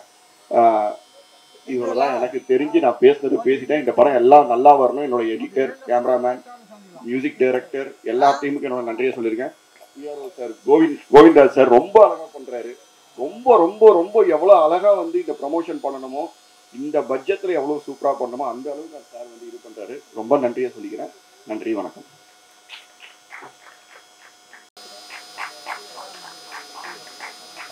தேங்க்யூ சுமையா. அனைவருக்கும் வணக்கம். இந்த மேடையை அலங்கரித்துக் கொண்டிருக்கும் இண்டஸ்ட்ரி ஆளுமைகளுக்கு நன்றி. பொதுவாகவே சிறுமுகிட்டு படங்களுடைய மேடைகளை அலங்கரிக்கிறதுக்கு ஸ்பெஷல் எஃபெக்ட் எடுத்து வர்றது இயக்குனர் பேரரசு அவர்கள். இப்போது இன்னும் ஒரு முக்கியமான இயக்குனர் திரு அரவிந்த்ராஜ் அவர்களும் அதில் இணைந்திருக்கிறது எங்களுக்கு மகிழ்ச்சி. உங்களோட என்கரேஜ்மெண்ட் கண்டிப்பாக ஹெல்ப் பண்ணிகிட்ருக்கு. அதுக்கப்புறம் அருமை தம்பி அவருடைய ஒரு படத்தை எங்களோட கம்பெனி மூலமாக திரைக்கு கொண்டு வந்தோம். மாஸ்டர் மகேந்திரன் அவர்கள். எப்போவுமே இண்டஸ்ட்ரியோட பார்வை பலவிதமாக இருக்கும், அவருமே பல விதங்கள் ஷேர் பண்ணியிருக்காரு. எனக்கு எப்போவுமே ஒரே மாதிரி தான், ரொம்ப யதார்த்தமாக ஒரே கால் தான். உடனடியாக வந்து இந்த ஒரு சைட் வச்சுருக்காரு, எனக்கு ஹாப்பியாக இருக்குது. அதுக்கப்புறம் ஓகே, இயக்குனர் உங்களுக்கு நிறைய சர்ப்ரைஸ் கொடுக்கணும்னு நினச்சாரு. டெக்னிக்கலி நாய்ஸ்னால அவர் கொஞ்சம் ரெஸ்ட் எடுக்கிறார். ஓகே, சிறு முதலீட்டு தயாரிப்பாளர் சங்க தலைவர் திரு அன்பு செல்வன் அவர்கள், திரு கே.பி. சங்கர் சார் அவர்கள், திரைப்பட தயாரிப்பாளர் திரு ஃபைன்ஜான் அவர்கள், இவங்கெல்லாம் அழைப்பு ஏற்று வந்திருக்காங்க. தென் படத்தோட மேக்ஸிமம் ஆர்டிஸ்ட்டும், லிமிட்டட் ஆர்டிஸ்ட்டும் அந்த படத்தில் மேக்ஸிமம் எல்லாருமே வந்திருக்காங்க. அதாவது என் வேலை முடிஞ்சிச்சு அப்படின்றத அந்த 23 hours 24 hours முடிஞ்சிச்சுன்னு இல்லாமல் அவங்களும் வந்திருக்காங்க. சப்போர்ட்டுக்கு விஜய் சார் அண்டு அஜித் சாரும் வந்திருக்காங்க. தேங்க்யூ. எல்லாத்துக்கும் ஸ்பெஷலாக தலைவர் ஆஞ்சநேயர் வந்திருக்காரு. ரெஹானா மேடம் சொன்னாங்க சிவன் லீட் பண்ணாருன்னு. எங்களை லீட் பண்ணிட்டு இருக்குது திரு சிவராஜ் அவர்கள். முதல்ல எங்களுடைய தயாரிப்பாளருக்கு பெரிய நன்றி. ஏன்னா நான் எதிர்பார்க்கல. ஏன்னா தயாரிப்புன்ற எவ்வளோ பெரிய டாஸ்க்ன்றதை நாங்கள் ஒவ்வொரு வாரங்களும் நம்ம பார்த்துட்ருக்கோம். நம்ம மீடியா பீப்புள் பார்த்துட்ருக்கோம், பப்ளிக்கும் பார்த்துட்ருக்கோம். என்னென்னா ஒரு படம் எடுக்கிறவங்க அடுத்த படத்துக்கு வரதே இல்லை. மேக்ஸிமம் திரும்ப சர்வே வரவங்க பெரிய லெஜண்ட்ஸ் தான் இன்றைக்கி இருக்கிறவங்க. இப்போது சிவராஜ் சார் வந்து பின்னணியிலேருந்து வரல, திரைப்படம் பற்றி பெரிய ஐடியா இல்லை, பட் ட்ராவல் இருக்கார். ஒரு 20 years சினிமா பற்றி பார்த்துட்டே இருக்கார், அப்சர்வ் பண்ணிட்டு இருக்காரு, லேர்ன் பண்ணிட்டு இருக்காரு. பட் இது ரொம்ப சர்ப்ரைசிங்காக இருந்துச்சு. ஏன்னா ஒரு படத்தை நாங்கள் டாஸ்க் முடிக்கிறதுக்குள்ளேயே எங்கள் ஆஃபீஸில் இருக்கும்போது ஒருத்தருக்கு ஒருத்தர் சேர்ந்து வர மாட்டாங்க, வந்தால் கூட முகத்தை பார்த்துக்க மாட்டாங்கன்ற மாதிரி இருக்கும். இவர் எனக்கு சிட்டிங் கொடுக்கும்போது இந்த நிமிஷம் வரைக்கும் சரி எந்த ஒரு கம்ப்ளைண்ட்டாக இருந்ததில்லை. ரொம்பவே அப்ரிஷியேட் பண்ணி மட்டுமே ப்ரொடியூசர் டைரக்டரை பற்றி பேசுகிறதும், டைரக்டர் அவரை செலிப்ரேட் பண்ணுறதும் பார்க்க முடியுது. இது வந்து இண்டஸ்ட்ரிக்கு ரொம்ப ஹெல்த்தியான ஒரு விஷயம். இவர் அவருடைய தனித்தன்மை வாய்ந்த தொழில் தாண்டி நம்மளுடைய திரைத்துறைக்கு வந்திருக்கிறதுக்கு நம்ம கண்டிப்பாக அவரை வரவேற்கணும். தொடர்ந்து அவருடைய முதல் படத்தை மாதிரியே அடுத்தடுத்த படங்களையும் சிறப்பான முறையில் அவர் வெளியே கொண்டு வருவார். ஏன்னா அவர் லாபம் அப்படின்றத தாண்டி, லாபம்ன்றது என்னது, பணம் எவ்வளோ வரும் அப்படின்றது அது எல்லாருக்கும் கண்டிப்பாக முதல் போட்டவங்களுக்கு எதிர்பார்ப்பு இருக்கும். அதை தாண்டி இவர் என்ன சொல்ல வர்றாருன்னா, இந்த படைப்பு கரெக்டாக வெளியே வரணும், இது என்ன நடக்குதுன்றதை நான் அனலைஸ் பண்ணுறேன் அப்படின்னு சொல்கிறாரு. ஸோ அதுக்கேற்ற மாதிரி தான் நாங்கள் அந்த ரிலீஸ் ஒர்க்கை டிசைன் பண்ணியிருக்கோம். ஒரு காம்பேக்டான லிமிடெட் ஸ்க்ரீன்ஸில் முடிந்த அளவுக்கு ப்ரொமோட் பண்ணி ஊடக நண்பர்கள் உங்களுடைய ஆதரவோடு நாங்கள் வெளியே கொண்டு வரோம். இதோட ஹைலைட் அப்படின்றத திரும்ப எல்லாரும் சொல்லிட்டு இருக்கிறது நீங்கள் பார்த்துட்டு இருப்பீங்க. 23 பிதா அப்படின்ற டைட்டில் ரொம்ப ஒரு நல்ல வைப் இருக்கிற ஒரு டைட்டில். 23 hours 23 minutes அப்படின்றது ஒரு ஸ்பெஷல் திங். ஏன்னா சுயமரம் வரும்போது ஐ திங்க் நாங்களாம் ஸ்கூல் படிச்சுட்டு வந்திருப்போம். இப்போது இந்த படத்தில் நம்ம இந்த மாதிரி ஒரு சாதனை படத்தில் நம்ம அசோசியேட் பண்ணியிருக்கோன்றதே ரொம்ப மகிழ்ச்சியாக இருக்குது. இந்த படமே ஒரு சாதனை. ஏன்னா அந்த ஹவர்ஸ் மினிட்ஸ்ன்றது குறைந்த அளவுக்கான ஆர்டிஸ்ட்டை வச்சு எக்ஸ்பீரியன்ஸ்ட் அண்ட் ஃப்ரெஷர்ஸ் எல்லாம் மிக்ஸ் பண்ணி லிமிட்டட் ஒரு டியூரேஷனில் எடுத்திருக்காங்க டைரக்டர். அவருக்கு நிறைய மக்களை ஹேண்டில் பண்ண எக்ஸ்பீரியன்ஸ் இருக்குது, நிறைய ஈவெண்ட்ஸ் அது நிறைய ஹேண்டில் பண்ணியிருக்காரு, ஷார்ட் ஃபிலிம் பண்ணியிருக்காரு. பட் இதை மூவின்ற போது முதல் படத்தில் திணறல்களை சமாளித்து நேர்த்தியாக ஒரு படத்தை வெளியே கொண்டு வரதுக்கு நிறைய ஸ்பெஷல் எஃபர்ட் எடுத்திருக்காரு. இப்போ வரைக்கும் அந்த படத்தோட டெக்னீஷியன்ஸ், ஆக்டர்ஸ் எல்லாருமே அவரை வந்து ரெக்கக்னைஸ் பண்ணணும்னு விரும்புகிறார். எங்ககிட்ட ஒவ்வொரு நாளும் போஸ்டர்ஸ் ஃபைனல் பண்ணதுக்கப்புறம் இவங்களை ஆட் பண்ணுங்க, எதுவும் மிஸ் பண்ணக்கூடாது, டெக்னீஷியன்ஸ் ஃப்ரெஷ்ஷாக அவ்வளோ டெக்னீஷியன்ஸ் ஒர்க் பண்ணியிருக்காங்க, எல்லாத்தையுமே ஆட் பண்ண சொல்லி அவங்கள என்கரேஜ் பண்ண நினைக்கிறாரு. அதுக்கு அவருக்கு ஒரு பெரிய நன்றி, என் வாழ்த்துக்கள். தென் நடிகர்கள் அப்படின்னு பார்க்கும்போது இதில் ஆல்மோஸ்ட் இதில் தெரிஞ்சவங்க ஆதிஷ் பாலா அவர்கள் 2010 ஒரு திரைப்படத்தில் சரத்குமார் சாரோட ஸ்னேகம் நடித்த ஒரு படம். அந்த படத்தில் ஷூட்டிங் ஸ்பாட்டில் அறிமுகமாகி இன்றைக்கு வரைக்கும் அதே யதார்த்தத்தோட அதே நட்போட ஒரு உண்மையான ஒரு அஃபெக்ஷனோடு இருக்கிறவர். அவர் எனக்கு ஒரு பின்புலமாக எப்போவுமே இருக்கார், ஒரு நடிகராக, நண்பராக. அவரோட வெற்றியை நானும் காத்துட்ருக்கவங்க எல்லாம் மாதிரி சீக்கிரமாக அவர் வெற்றியை பெருசாக டேஸ்ட் பண்ணுவார். ஏன்னா அந்த வெற்றி கண்டிப்பாக தேவையான வெற்றி, அந்த அங்கீகாரம் கண்டிப்பாக வேணும். தென் சாம் சாரோட நிறைய படங்கள் ஒர்க் பண்ணியிருக்கோம் எங்களோட டிஸ்ட்ரிபியூஷன் ப்ராஜெக்ட்டில். அவங்களோட படங்கள் எப்போவுமே இந்த படத்துக்கும் ஒரு ஷூட் கமிட்மெண்ட்டில் இருந்தவர் அதை ஃப்ரீ பண்ணிட்டு வந்திருக்காரு. Really happy. ஏன்னா அவங்கள மாதிரி நல்ல நோட்டிசபிள் ஆக்டர்ஸ் வந்து வர்றதே இல்லை. அது என்ன இங்கே போனால் என்ன விஷயம் அப்படின்ற மாதிரி எதிர்பார்ப்பாங்க நிறைய பேர். இவர் அப்படி இல்லை. அது ஹாப்பி. Thank you sir. நான் எல்லா actors and technical team, then even Maris Raja, இவர் வந்து ஒரு ஆக்டராக நான் இவரோட நடிச்சிருக்கேன் ஒரு 10 வருடங்களுக்கு முன்பு. கொஞ்சம் ஸ்லோவான க்ரோத்தாக இருந்தாலும் ஸ்டெடியாக இண்டஸ்ட்ரியில் அவர் நகர்ந்துட்டு இருக்காரு. ரொம்ப கடின உழைப்பாளி, நல்ல டேலண்டட். ஏதோ ஒரு பிரேக் அவருக்கும் சீக்கிரமாக கிடைக்கும் நான் நம்புகிறேன். ஓவராலாக இந்த படத்தோட அனுபவம்னு சொன்னோன்னா, நமக்கு திரைக்கு வரப்போகுது. 22 மணி நேரத்தில் என்ன பண்ணியிருப்பாங்கன்றத மீடியா பீப்புள் நீங்கள் பார்த்துட்டீங்க, ப்ரெஸ் பார்க்க போகிறாங்க. குறைகளை மறப்போம், கற்றுப்பாங்க, தட்டி கொடுங்க. தொடர்ந்து எங்களோட ஆக்ஷன் ரியாக்ஷன் சிறு முதலீட்டு தரமான படங்களை திரைக்கு கொண்டு வரதுக்கு எங்களோட பங்களிப்பையும், அதன் பிறகு மற்ற வணிக ரீதியான உதவிகளுக்கும் எங்களோட பங்களிப்பை கொடுத்துட்டே இருப்போம். உங்களோட ஆதரவு என்ன எங்களை வளர வைக்கும். இந்த வாய்ப்பு கொடுத்த தயாரிப்பாளருக்கும் இயக்குனருக்கும் பரிந்துரைத்த நண்பர்களுக்கும் மனமார்ந்த நன்றி, ஊடக நண்பர்களுக்கும் மனமார்ந்த நன்றி. தேங்க்யூ.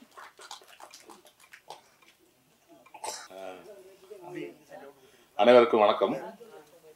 உண்மையிலே ஷூட்டிங் நிற்குது. பத்திரிகைக்கார நண்பர்களுக்காகவே நான் இவ்வளோ நாள் பொறுத்துட்டு இருந்தேன். ஏன்னா அவங்க தான் தெய்வம். இது ஒரு சின்ன படமாக வந்திருக்கு சார். இப்போ இதுக்கு மேலே உங்களால் தான் அது பெரிய படமாக மாறும். ஏன்னா எல்லா படமும் நீங்கள் தான் ப்ரொமோஷன் பண்ணுறீங்க.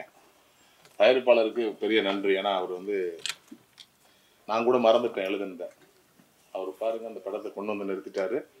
அதே மாதிரி சிறு முதலீட்டு தயாரிப்பாளர்கள் அவர் சங்க தலைவருக்கு நன்றி. சுகனை பற்றி சொல்லணும்னா கடுமையான உழைப்பாளி சார். திடீர்னு வந்து சொன்னார் ஒரு நாளில் படம் எடுக்க போகிறான்னார். நான் கேட்டேன், படப்பயணிக்கு வர்றவங்கெல்லாம் ஒரு நாள் படம் எடுக்கணும்னு வருவாங்க, ஆனால் நீ ஒரே நாளில் படம் எடுக்கணும்னு நினைக்கிறேன், எப்படி பண்ண போகிறேன்னு எனக்கு தெரியலன்னு எழுதி கொடுத்துறேன். நானும் ஒரு நாளில் தான் அந்த டைலாக் எழுதினேன். மொத்தமாகவே ஒரே மூடாக இருக்கணும், ஒரே மூடு இருக்கணுன்றதுக்காக நான் எழுதினேன். இந்த டைலாக்கு முதல் ரசிகர் வந்து அரவிந்த் ராய் சார் தான். ஊம விழிகள் மூலம் பல படங்களை பேச வைத்தவர். அவர் ரொம்ப சொல்லிக்கிட்டே இருப்பார். அந்த பிரிவு ஏற்கனவே பார்த்துட்டு டைலாக் ரொம்ப நல்லா இருக்குன்னு சொல்லுவார். அதாவது சுகன் வந்து இன்னைக்கு இல்லைனாலும் என்னைக்காவது ஒரு நாள் பெரிய ஆளர் டைரக்டராக வருவார். மாநகரம் படம் பண்ணும்போது லோகேஷ் கனகராஜை யாருக்கும் தெரியாது. ஆனால் லோகேஷ் கனகராஜை தெரியாத மாநகரம் இப்போ கிடையாது. அதனால என்னைக்காவது ஒரு நாள் சுகன் வந்து பெரிய டைரக்டராக வருவார். பெரிய ப்ரொடியூசர் கையில் வச்சிருக்காரு. ஏன்னா எங்களை மாதிரி முகம் தெரியாத எவ்வளோ பேர் இருக்கும் சார் எழுதுறதுக்கு. நான் இப்போ 24 வருஷமா சீரியல் எழுதிக்கிட்டு இருக்கேன். சொந்தமாக சைக்கிள் கிடையாது. அதுதான் இப்போ ஷாம் சார்கிட்ட சொல்லிட்டு இருந்தேன். எழுதுறோம், அந்த கலை தேவதைக்காக தான் நாங்கள்லாம் வாழ்கிறோம். உங்களை மாதிரி ஆட்கள் ப்ரொமோஷன் பண்ணால் மட்டும்தான் உண்டு. எவ்வளோ பெரிய படங்கள் வருது சார். தயவு செஞ்சு நீங்கள் கொஞ்சம் ப்ரொமோட் பண்ணுங்கள் சார். வேறு ஒன்றும் கிடையாது சார். நான் உங்ககிட்ட எல்லாருக்கும் மன்னிப்பு கேட்டு இன்னைக்கு அவசரமாக கிளம்பி போகிறேன் சார். மன்னிக்கணும் சார். நன்றி நன்றி, வணக்கம் சார்.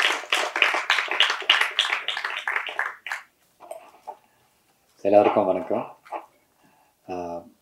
ஃபர்ஸ்ட் இந்த மூவி பிதா, இந்த படத்தை ப்ரொடியூஸ் பண்ண சிவராஜ் சாருக்கும் அண்ட் டைரக்ட் பண்ண சுகன் சாருக்கும் பெரிய வாழ்த்துக்கள்.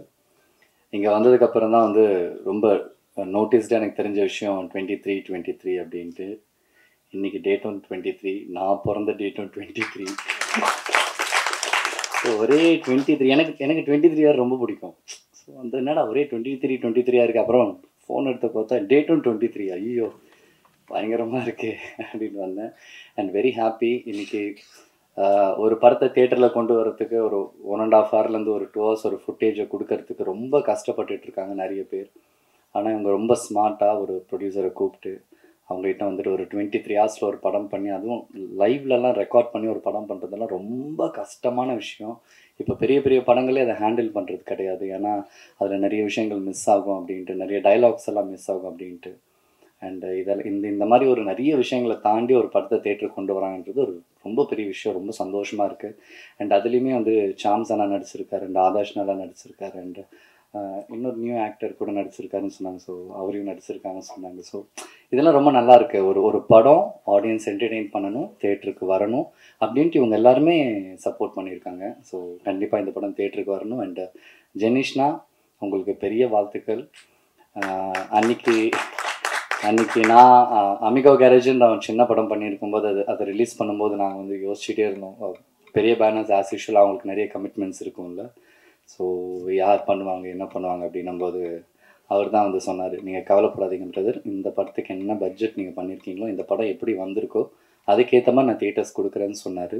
சொன்ன மாதிரியே அவர் தியேட்டர்ஸ் கொடுத்தாரு. அந்த படம் பெரிய ஹிட் இல்லைனாலும் பார்த்தவங்க எல்லாருமே ரொம்ப நல்லா இருக்குன்னு சொன்னாங்க. அதுக்கு ரொம்ப ரொம்ப நன்றி பிரதர் ஃபஸ்ட்டு. ஏன்னா அதுக்கப்புறம் எனக்கு எந்த ஸ்டேஜும் கிடைக்கல உங்களுக்கு தேங்க் பண்ணுறதுக்கு. அண்ட் அதே மாதிரி இந்த படமே எடுத்து அவர் பேக் டு பேக் இவருக்கு இருக்கிற டார்கெட் அது ஒன்று தான். ப்ரொடியூசர்ஸ் கஷ்டப்பட்டு படம் பண்ணுறாங்க. இன்றைக்கி ப்ரொடியூசர்ஸே இல்லை தமிழ் சினிமாவில், நிறைய பேர் இல்லை. ஸோ இதை தாண்டி ஒருத்தங்க பண்ணுறாங்க. அவங்களுக்கு ஏற்ற மாதிரி ஒரு நல்ல தேட்டர் கொடுத்து அவங்கள அழகு பார்த்து உட்கார வச்சு என்ன ப்ராஃபிட் வருதோ அதை அவங்களுக்கு கொடுக்கணும்னு நினைக்கிற அந்த மனசே ரொம்ப பெருசு. அது ஜெனிஷ்னாவுக்கு நல்லாவே இருக்குது. ஸோ ஆல் த பெஸ்ட் இந்த ஹோல் டீமுக்கும். அண்ட் இங்கே வந்திருக்கிற பத்திரிகை துறை எல்லாருக்குமே ரொம்ப ரொம்ப நன்றி. மீடியா அண்ட் ஒன்ஸ் அகைன் இந்த படத்தை நல்ல இடத்துல சேர்த்து வைங்க. Thank you so much. தேங்க்யூ. வணக்கம். இங்கே வந்திருக்க மீடியா நண்பர் அனைவருக்கும் வணக்கம். இந்த பிதா பற்றி ஃபுல் டீட்டெயில் எனக்கு சுகனுக்கு சாரு பிடிச்ச சிவா சார் தான் தெரியும்.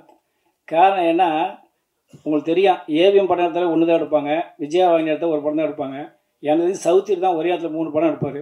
அதேமாரி சிவா 3 படம் எடுத்து முடிச்சு வச்சு கையில் ரெடியாக வச்சுருக்காரு. காரணம்னு கேட்டிங்கன்னா, இந்த படத்தை வந்து எடுக்கும்போது ஒரு 20 நாளைக்கு முன்னே அந்த படம் வந்து இங்கே பிதான்னு ஒரு படம் பூஜை போட்டாங்க.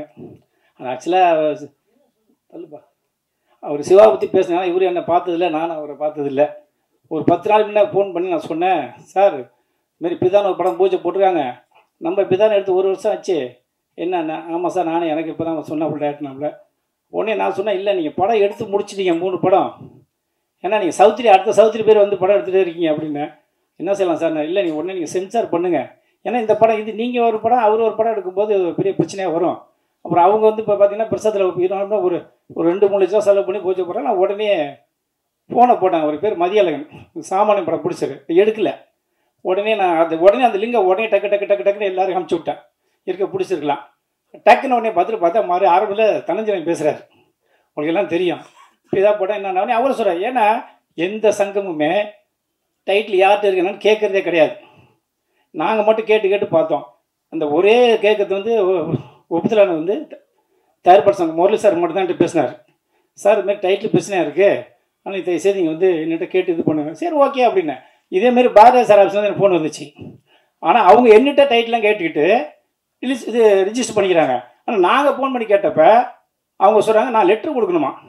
நான் 25 வருஷத்துக்கு முன்னே பணம் எடுத்துகிட்ருக்கோம், லெட்ரு கொடுக்கறதுக்கு இல்லைம்மா அப்படிலாம் முடியாது, நாங்கள் ஃபோன் பண்ணி சொன்னால் சொல்லணும், இல்லை வேற கொடுத்தேன். இந்த மாதிரி 4-5 படம் தொடர்ந்து கொடுத்தேன். காரணம் என்னன்னு சொன்னீங்கன்னா, டைட்டில் வந்து எந்த ஒரு சங்கத்துக்குமே கவர்மெண்ட் அங்கீகாரம் கொடுக்கலன்னு நான் என்ன சொல்லுவேன். ஏன்னா இந்த பிதா படம் ரிலீஸ் ஆகுது காரணம் மெயின் பிடிச்சது தான். அது ஃபுல் சப்போர்ட் வந்து சுகன் பண்ணாலும் இல்லை சார் எப்படியா ரிலீஸ் பண்ணணும். காரணம் கேட்டிங்கன்னா நிறைய பிரச்சனை வந்து எவனுமே சொல்ல மாட்டேங்கிறான், எந்த பிரச்சனையும் கேட்கவும் மாட்டேங்கிறாங்க. பிரச்சனை பணத்தை காண அடிச்சுட்டு அதுக்கப்புறம் இங்கே வந்து என் சங்கத்தில் வரும்போது நான் தான் சால்வ் பண்ணுறேன். அது எல்லாம் ஜென்னிஸுக்கு தெரியும், பிடிச்சிருக்கு. ஒரே வாரம் சொன்னேன், சார் நீங்கள் படம் 3 படம் பிடிச்சாயிட்டீங்க, படத்தை வெளியே வரணும், சென்சார் பண்ணுங்கள், நீங்கள் ஒரு பிடிச்சதை ஒரு அங்கீகாரம் நீங்கள் வந்து மேலே உட்காந்துருக்க ஸ்டேஜில் உண்மை இல்லையா சார்? ஏன்னா பணத்தை போட்டுட்டு இருக்கிற அத்தனை ஆர்டிஸ்ட் எப்போ ஒரு நாள் வெளியே வருன்னு உள்ளே உட்காந்துட்டு இருக்காங்க. என்னோட கேரக்டர் இதுதாங்க, யார் வந்தாலும் சரி முன்ன நீ தோக்கிறியா ஜெயிக்கிறது அப்புறம் முன்ன வெளியே வா, அதை ரிலீஸ் பண்ணுங்க அப்படின்னு தான் சொல்லுவேன். அதேமாதிரி சுகன் வந்து டப்புன்னு ரொம்ப பொறுமைசாலி, ஆனால் ஸ்பீடு. அந்த லேடிஸ் பேர் என்ன, இந்த இதில் அடிச்சால இந்த ரேமா விஜய் அந்த மாதிரி ரேமா ஷூட்டிங் போட்டு 40,000 ரூபா அட்வான்ஸ் கொடுத்து பொள்ளாச்சி ஷூட்டிங் நடக்குது. பொள்ளாச்சி தானே, திருச்செந்தூர். ஏன் அதெல்லாம் சொல்கிறேன்னா, இந்த பேர் சொன்னாதான் சினிமா உருப்பிடும், சினிமாவில் எவனும் ஏமாற்ற மாட்டாங்கன்னு தான் சொல்ல வரேன். அதுக்கப்புறம் திருச்செந்தூரில் போட்டு உடனே ஹேமாங்கிற பொண்ணு 40,000 12,000 ஷூட்டிங் வரல. ஏன்னா ஒரு பிடிச்சர் எவ்வளோ கஷ்டப்படுறாருங்கிறது வந்து சொல்கிறேன். நீ யாரும் தப்பாக நினச்சினாலும் ஏதோ பேச நினச்சாங்க. பணத்தை போட்டுட்டு அவரு மெட்ராஸில் இருக்காரு, டைரக்டர் திருச்செந்தூர் இருக்காரு. இந்த அம்மா வந்து பெட்ஷீட் சரியில்லையா, ஹேமாவுக்கு பெட்ஷீட் சரியில்லை சொல்லிட்டு அங்கேருந்து வந்துட்டு அந்த 40,000 ரூபா பணத்தை ரிட்டர்ன் பண்ணல. ஒரே ஃபோன் அடித்தேன் ஆஃபீஸ்லேருந்து, நீ அந்த பணத்தை ரிட்டர்ன் பண்ணுறியா இல்லை உடனே வீடியோ போட்டு எல்லாத்தையுமே உன்னோட ஃபீல்டு அவுட் பண்ணிட சொல்லிட்டேன். எனக்கு என்ன பயம், நான் ஏமாத்துறதில்ல யாரை பற்றி. உடனே சொன்னேன், மறு 20 நிமிஷத்தில் 25,000 அக்கௌண்ட்டில் போடுச்சு சிவா சுகன். என்ன காரணம், சினிமாவில் இந்த மாதிரி நல்ல பிடிச்செல்லாம் வரணும்னா முன்ன ஏமாத்துறாங்கன்னு இருக்கக்கூடாது சினிமாவில், அப்போ தான் சினிமா உருப்பிடும். அதேமாதிரி இன்னொன்று பிஆர் கோவிந்தராஜன் சொல்லிக்கிறேன், அந்த யார் வந்து 3 மணி நேரம் 4 மணி நேரம் மீடியாவில் உட்கார வச்சு பேச வச்சுருக்காங்க, 2 வாரத்தை பேச சொல்லுங்கள் ஆடியன்ஸ். ஏன்னா எல்லாம் வந்து 3 மணி நேரம் 4 உட்கார வச்சு டயத்தை வேஸ்ட் பண்ணிட்டு இருக்காங்க. அதனால தான் முக்கியமாக நல்லா கூப்பிட்டா வர மாட்டேங்கிறாங்க. எஸ்சி சாரை கூப்பிட்டேன், சார் 3 மணி நேரம் உட்கார முடியல சார். முக்கியமான நாள் கூப்பிட்டேன், சார் 4 மணி நேரம் உட்கார முடியல சார், ஒரு பாத்ரூம் போக முடியல, ஒன்றும் போக முடியல சார். ஆனால் சில வார்த்தை பேசிட்டு போனால் போயிடலாம் சார் சொல்கிறாங்க. தயவு செய்து இந்த பிஆர்ஓக்கு இது ஒரு கோரிக்கை வைக்கிறேன், 3 மணி நேரம் 4 மணி நேரம் எந்த ஒரு ஆடியோ பர்சன் இருந்தாலும் சரி ஒரு சில வார்த்தை பேச சொல்லி இருக்கிறவங்களாம் அதிலே என்கரேஜ் பண்ணி அடுத்தது என்ன லிங்க் வரணும் என்ன கண்டனுமோ அதை மட்டும் பேசிட்டு வெளியே வாங்க. நன்றி, வணக்கம். வந்திருக்கக்கூடிய பத்திரிகை மற்றும் ஊடக நண்பர்கள் எல்லாத்துக்குமே வணக்கம். மேடையில் இருக்கக்கூடிய முக்கியஸ்தர்கள் மற்றும் Perarasu sir, Anbuchezhiyan sir, master Mahendra நண்பர், சாம் சார், நடிகர்கள் எல்லாத்துக்குமே என்னோட வணக்கம். மற்றும் இதில் நடித்த ஆதேஷ் அண்ணா, நான் 2 பேத்துக்காக தான் அந்த ஃபங்க்ஷனுக்கு நான் வந்தேன். ஸோ ஒன்று வந்து ஆதேஷ் அண்ணன், இன்னொன்று வந்து நண்பர் சுகன். சுகன் வந்து எனக்கு பைரி படம் பார்த்துட்டு என்கிட்ட வந்து ரொம்ப நேரம் வந்து பேசிகிட்டு இருந்தேன் நம்ம ஆஃபீஸில். பேசிட்டு எனக்கு நான் ஒரு படம் பண்ணுறேன் அப்படின்னு சொல்லி இந்த விஷயங்களை சொல்லிட்டு இருந்தார். நான் வந்து ஒரு 23 மணி நேரம் 23 நிமிஷத்தில் ஒரு நாள் நான் ஒரு படம் பண்ணுறேன் அப்படின்னு சொல்லிட்டு இருந்தார். ஸோ அப்போ அவர் சொல்லும்போது வந்து ஒரு நம்பகத்தன்மை இல்லாமல் தான் இருந்தது. அவர் எடுத்து காட்டும்போது ரொம்ப பிரமிப்பாக இருக்குது. ஸோ ரொம்ப சந்தோஷம். அதுக்கப்புறம் இது படத்தோட தயாரிப்பாளர் சிவா சாருக்கும் என்னோட வணக்கம். ஆதேஷ் அண்ணனை பொறுத்தளவு என்னென்னா, என்னோட ஃபஸ்ட்டு ஷார்ட் ஃபிலிம் நான் ஒரு நெஞ்சே இல்லை அப்படின்னு சொல்லி ஒரு 12 வருஷத்துக்கு முன்னாடி ஒரு ஷார்ட் ஃபிலிம் பண்ணியிருந்தேன். அந்த ஷார்ட் ஃபிலிமில் எனக்கு வில்லனாக நடிச்சிருந்தார். ஸோ அன்னையிலேருந்து இன்னைக்கு வரைக்கும் நான் அவரை பார்த்துட்டே இருக்கேன். ஒரு கடின உழைப்பாளி, மிகப்பெரிய ஏதாவது ஒன்று துருத்துன்னு பண்ணிக்கிட்டே இருப்பார். ஏதாவது சோசியல் மீடியாவாக இருக்கட்டும், எந்த படத்துலனாலும் ஏதோ ஒரு புது முயற்சி. இதுக்கு முன்னாடி ஒன் ஷாட்டுன்னு சொல்லி டேக் ஒன்னுன்னு சொல்லி அவர் ஒரு ஷார்ட் ஃபிலிம் வந்து ஒரு முயற்சி பண்ணியிருந்தார். ஒரு பொண்டாட்டி அப்படின்னு ஒரு ஷார்ட் ஃபிலிம் வந்து பண்ணிட்டு இருந்தார். ஸோ அவரை நான் பயங்கரமாக நோட் பண்ணிட்டு இருக்கேன். அப்பப்போ பேசிகிட்டு இருப்போம். எல்லா இடங்கள்லையுமே அவர் வந்து ஒரு துருத்துன்னு, எங்கள் அப்பா வந்து ஒரு மிகப்பெரிய நடிகர். ஸோ அந்த 2வது ஜென்ரேஷனில் இன்னைக்கு இண்டஸ்ட்ரிக்குள்ளே கிட்டத்தட்ட ஒரு 20 வருஷமாக போராட்ட குணம் கொண்ட ஒரு நல்ல நடிகர். முண்டாசுப்பட்டி அவருக்கு பெரிய ஒரு அடையாளம் கொடுத்துச்சு. ஸோ பிதாவும் அவருக்கு ஒரு மிகப்பெரிய அடையாளம் கொடுக்கணும். ஸோ வந்திருக்கக்கூடிய அனைவருக்கும் என்னோட நன்றி. வணக்கம். எல்லாருக்கும் வணக்கம். இந்த படத்துக்கு வந்து என்னை கெஸ்டாக கூப்பிட்டதுக்கு ஆதேஷ் பாலாவுக்கும் ஜெனீஷ்க்கும் நன்றி. நான் இந்த படம் பார்க்காம இந்த படத்தை பற்றி பேசக்கூடாது. ஆனால் வந்து இந்த படத்தை நான் பார்த்துருவேன் எப்படியும். ஏன் பார்க்கலன்றதுக்கு காரணம் என்னென்னா, திடீர்னு நான் கொஞ்ச நாளாக நடிகனாக ஆகிட்டேன். ஒரு 4-5 படம் நடிச்சிட்டு இருக்கேன். அதில் வந்து இன்னைக்கு காலையில் ஷூட்டிங் இருந்தால் வரேன்னு சொல்லிட்டு இவர்கிட்ட வேற சொன்னேன். அவர் வந்து இல்லைன்னா வரேன்னா கடைசி ஷூட்டிங் கேன்சல் ஆகிடுச்சு. நான் ஒரு சின்ன டப்பிங் பண்ண வேண்டியதாக கட்டாயமாகி போயிடுச்சு. அதனால போக வேண்டியதாகிடுச்சு. ஒரு நடிகனாக இருக்கிறது எவ்வளோ கஷ்டம்னு இப்போ நல்லா தெரியுது எனக்கு. சின்ன படம் எடுக்கிறதே கஷ்டம், படம் எடுக்கிறதே பெரிய சாதனை தான். அந்த படம் எடுத்து தியேட்டரில் ரிலீஸ் பண்ணுறது அதோட பெரிய சாதனை. அந்த சாதனையை வந்து 23 மணி நேரம் 23 நிமிஷத்தில் பண்ணுறது மிகப்பெரிய சாதனை. அதுக்காக ஒரு ப்ரிப்ரேஷன் பண்ணியிருப்பாங்களே, நிஜமாவே வந்து அவ்வளோ ஈஸியான வேலை கிடையாது. நல்ல படம் கெட்ட படம் எந்த படமாக இருந்தாலும் எல்லாரும் ஒரு படம் எடுக்கும்போது அது நல்ல படமாக வரணுன்றதுக்காக தான் முயற்சி பண்ணுறாங்க. அப்படி பண்ணுற பட்சத்தில் வந்து அந்த படம் வந்து கரெக்டான இடத்துல ரீச் பண்ணி கரெக்டாக மார்க்கெட் பண்ண வேண்டிய கட்டாயத்தில் இருக்குது. நிறைய பேருக்கு இப்போ இருக்கிற பிரச்சனை என்னென்னா, சின்ன படங்கள் வியாபாரம் செய்ய முடியாத விஷயம் ஒன்று இருக்குது. அது எல்லாருக்குமே தெரியும். திரும்ப திரும்ப நம்ம பேசிகிட்டே இருக்கோம் அதை பற்றி. நிஜமாவே இன்றைக்கி சின்ன படங்களை வியாபாரம் பண்ணவே முடியாத நிலைமை ஆகிப்போச்சு. நிஜமாவே ஹிந்தி விற்கும், எஃப்எம்எஸ் விற்கும், இப்படி ஏதாவது ஒரு சின்னதாக விற்குன்ற ஒரு விஷயம் இருக்கு இல்லையா, அது இன்றைக்கி அது இல்லவே இல்லாமல் போயிடுச்சுன்றது தான் முக்கியமான விஷயம். ஏன்னா நிறைய படங்கள் வந்துக்கிட்டே இருக்குது. எல்லாருமே வந்து அதை வியாபாரம் பண்ணுறதுக்கான 1-2 இல்லவே இல்லை. பெரிய படங்களே வந்து இன்றைக்கி வந்து ஹிந்தி விற்க முடியாமல் கஷ்டப்பட்டுட்டு இருக்காங்க, சேட்டலைட் விற்க முடியாமல் கஷ்டப்பட்டுட்டு இருக்காங்க. சமீபத்தில் ரிலீஸ் ஆன ஒரு பெரிய ஹிட்டு படம் சேட்டலைட் இன்ன வரைக்கும் விற்கல. ஸோ இன்றைக்கி வந்து எல்லாமே படம் எடுக்கலாம், எண்ட் யூசர் கொண்டு போகிறதுக்கு வந்து முன்னாடி ஒரு வியாபாரம் ஆகும் அப்படின்னு ஒரு நம்பிக்கை இருந்துச்சு இல்லை, அன்றைக்கி அது கிடையாது. இன்றைக்கி நீங்கள் படம் எடுக்கும்பொழுதே அதை விற்கிறதுக்கும் அதை மார்க்கெட்டில் கொண்டு வரதுக்கும் அதை கொண்டு போய் மார்க்கெட்டில் போய் சேர்க்கறதுக்கும் எல்லாத்துக்குமே தயாராகிறவங்க மட்டும்தான் படம் தயாரித்தால் அந்த படம் வெளியே வருமே தவிர, எனக்கு ஒரு வியாபாரம் நடந்துடும், இந்த வியாபாரத்தை வச்சு நம்ம ஏதாவது காசு பண்ணி அதுலேருந்து திருப்பி அந்த படத்தை பற்றி ரிலீஸ் பண்ணான்னு நினச்சா அது நடக்காத காரியமாயிடுச்சு. அது இந்த சின்ன படத்துக்கு மட்டும் இல்லை, பெரிய படங்களுக்கும் இங்கே நிறைய படங்கள் ரிலீஸ் பண்ணவங்களுக்கு தெரியும் கண்டிப்பாக நான் சொன்னது உண்மையா இல்லையான்னு. அடுத்தது நான் ஒரு 10 வருஷம் 2010 வந்து நான் வந்து சினிமா வியாபாரம்னு ஒரு புத்தகம் எழுதும்போது நான் அதில் வந்து ஒரு குறிப்பிட்ட ஒரு பக்கத்தில் எழுதின விஷயம் என்னென்னா, இன்னொரு 10 வருஷத்துக்குள்ளே நீங்கள் மொத்தமே இன்டர்நெட்டில் தான் டிவி பார்க்க போகிறீங்கன்னு எழுதினேன். அப்போ எல்லோரும் சிரித்தாங்க. ஆனால் இன்றைக்கி 2023 24 பாருங்கள், 2015 நெட்ஃப்ளிக்ஸ் வந்துருச்சு, டிவி வந்துருச்சு, ஐபிடிவி வந்துருச்சு. இன்றைக்கி டிவியே கிடையாது. இன்றைக்கி லீனியர் டிவியோட மார்க்கெட் குறைஞ்சதுனால தான் இன்றைக்கி ஹிந்தி மார்க்கெட் காலியாயிடுச்சு. அதே போல் எதிர்காலத்தில் வரக்கூடிய எல்லா விஷயமும் ரெவன்யூ ஷேரில் தான் ஒன்றுமே வியாபாரம் நடக்கும். அதற்கு எல்லா தயாரிப்பாளர்களும் தயாராக இருக்கணும். ஒரு விதத்தில் நான் இந்த தயாரிப்பாளரை பாராட்டுறேன். ஒரு படம் எடுத்துட்டு நம்ம இருக்கிறத விட ஒரு 3 படம் எடுத்து வச்சிருக்கிறாரு. இனிமே யார் கண்டென்ட் வச்சிருக்கிறாங்களோ அவங்க தான் ராஜா. ஏன்னா கண்டென்ட் எல்லாருக்குமே வேணும். அதை விலையாக்க முடியல, வியாபாரமாக்க முடியலன்ற விஷயத்தை பற்றி யோசிச்சுட்டு இருக்கோம். ஒன்றும் இல்லை, இன்னைக்கு இருக்க மிகப்பெரிய வியாபாரம் ஒன்று இருக்குது. இது யாருக்கும் தெரியாது. இண்டஸ்ட்ரியில் இருக்கிறவங்களுக்கு தெரியும் நிறைய பேருக்கு. நான் அது கொஞ்சம் டைம் எடுத்துக்கிறேன், கோச்சிக்காதீங்க. ஏன்னா பத்திரிகையாளர்கள் மூலமாக அதை வெளியே போனால் இன்னும் நல்லாயிருக்கும். ஒரு நிறுவனம் இருக்குது, இந்த நிறுவனம் வந்து இந்த படத்தை வந்து விலைக்கு வாங்கிக்குது, இல்லாட்டா ஒரு அட்வான்ஸ் கொடுக்குது. அட்வான்ஸ் கொடுத்துட்டு அந்த படத்தை வாங்கி வச்சுட்டு கிட்டத்தட்ட அவங்கக்கிட்ட ஒரு 300லேருந்து 600 படம் இருக்குது.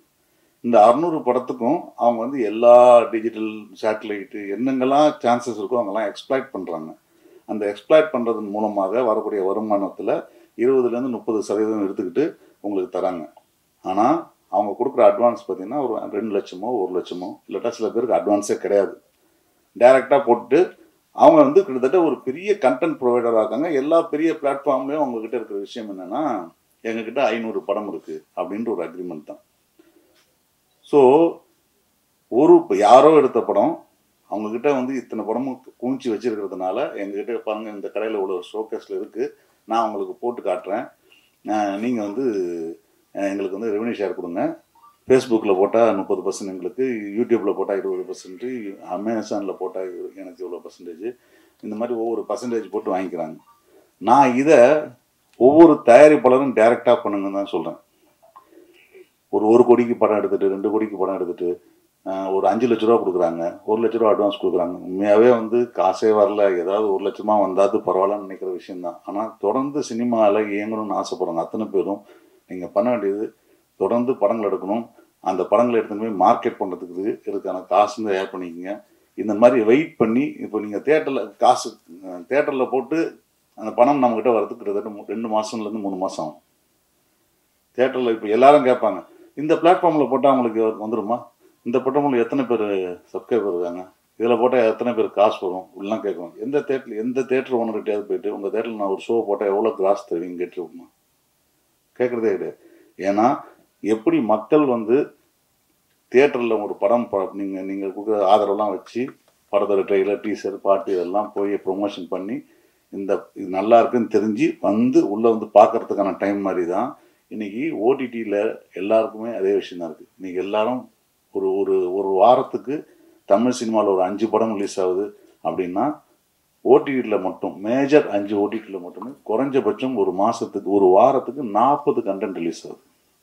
இந்த 40 கண்டென்ட்டுக்குமே எப்படி நம்ம சின்ன படங்களுக்கு ஒரு பிரச்சனை இருக்கிற மாதிரி தான் அந்த 40 கண்டென்ட்டுக்கு ஒரு பிரச்சனை இருக்குது. அந்த படங்கள் ஏதோ ஒரு மீடியாவில் எங்கேயாவது ப்ரொமோட் பண்ணி அந்த ப்ரொமோஷன் பண்ணுற விஷயம் ரீச் ஆகி கண்டென்ட் நல்லா இருந்து அதுக்கப்புறம் பார்க்குறாங்க. இதில் ஒரே ஒரு ப்ளஸ் பாயிண்ட் என்னென்னா, நமக்கு இந்த கண்டென்ட் எல்லாமே இந்த ஒரு வாரத்தில் ஒரு ஷோவில் ஆள் வரலன்னா தூக்கிடுவான்னு கிடையாதுல்ல, அது ஆகாது. ஷெல்ஃப் லைஃப்ஸ் வந்து கிட்டத்தட்ட 6 மாதமோ 1 வருஷமோ இருக்குது.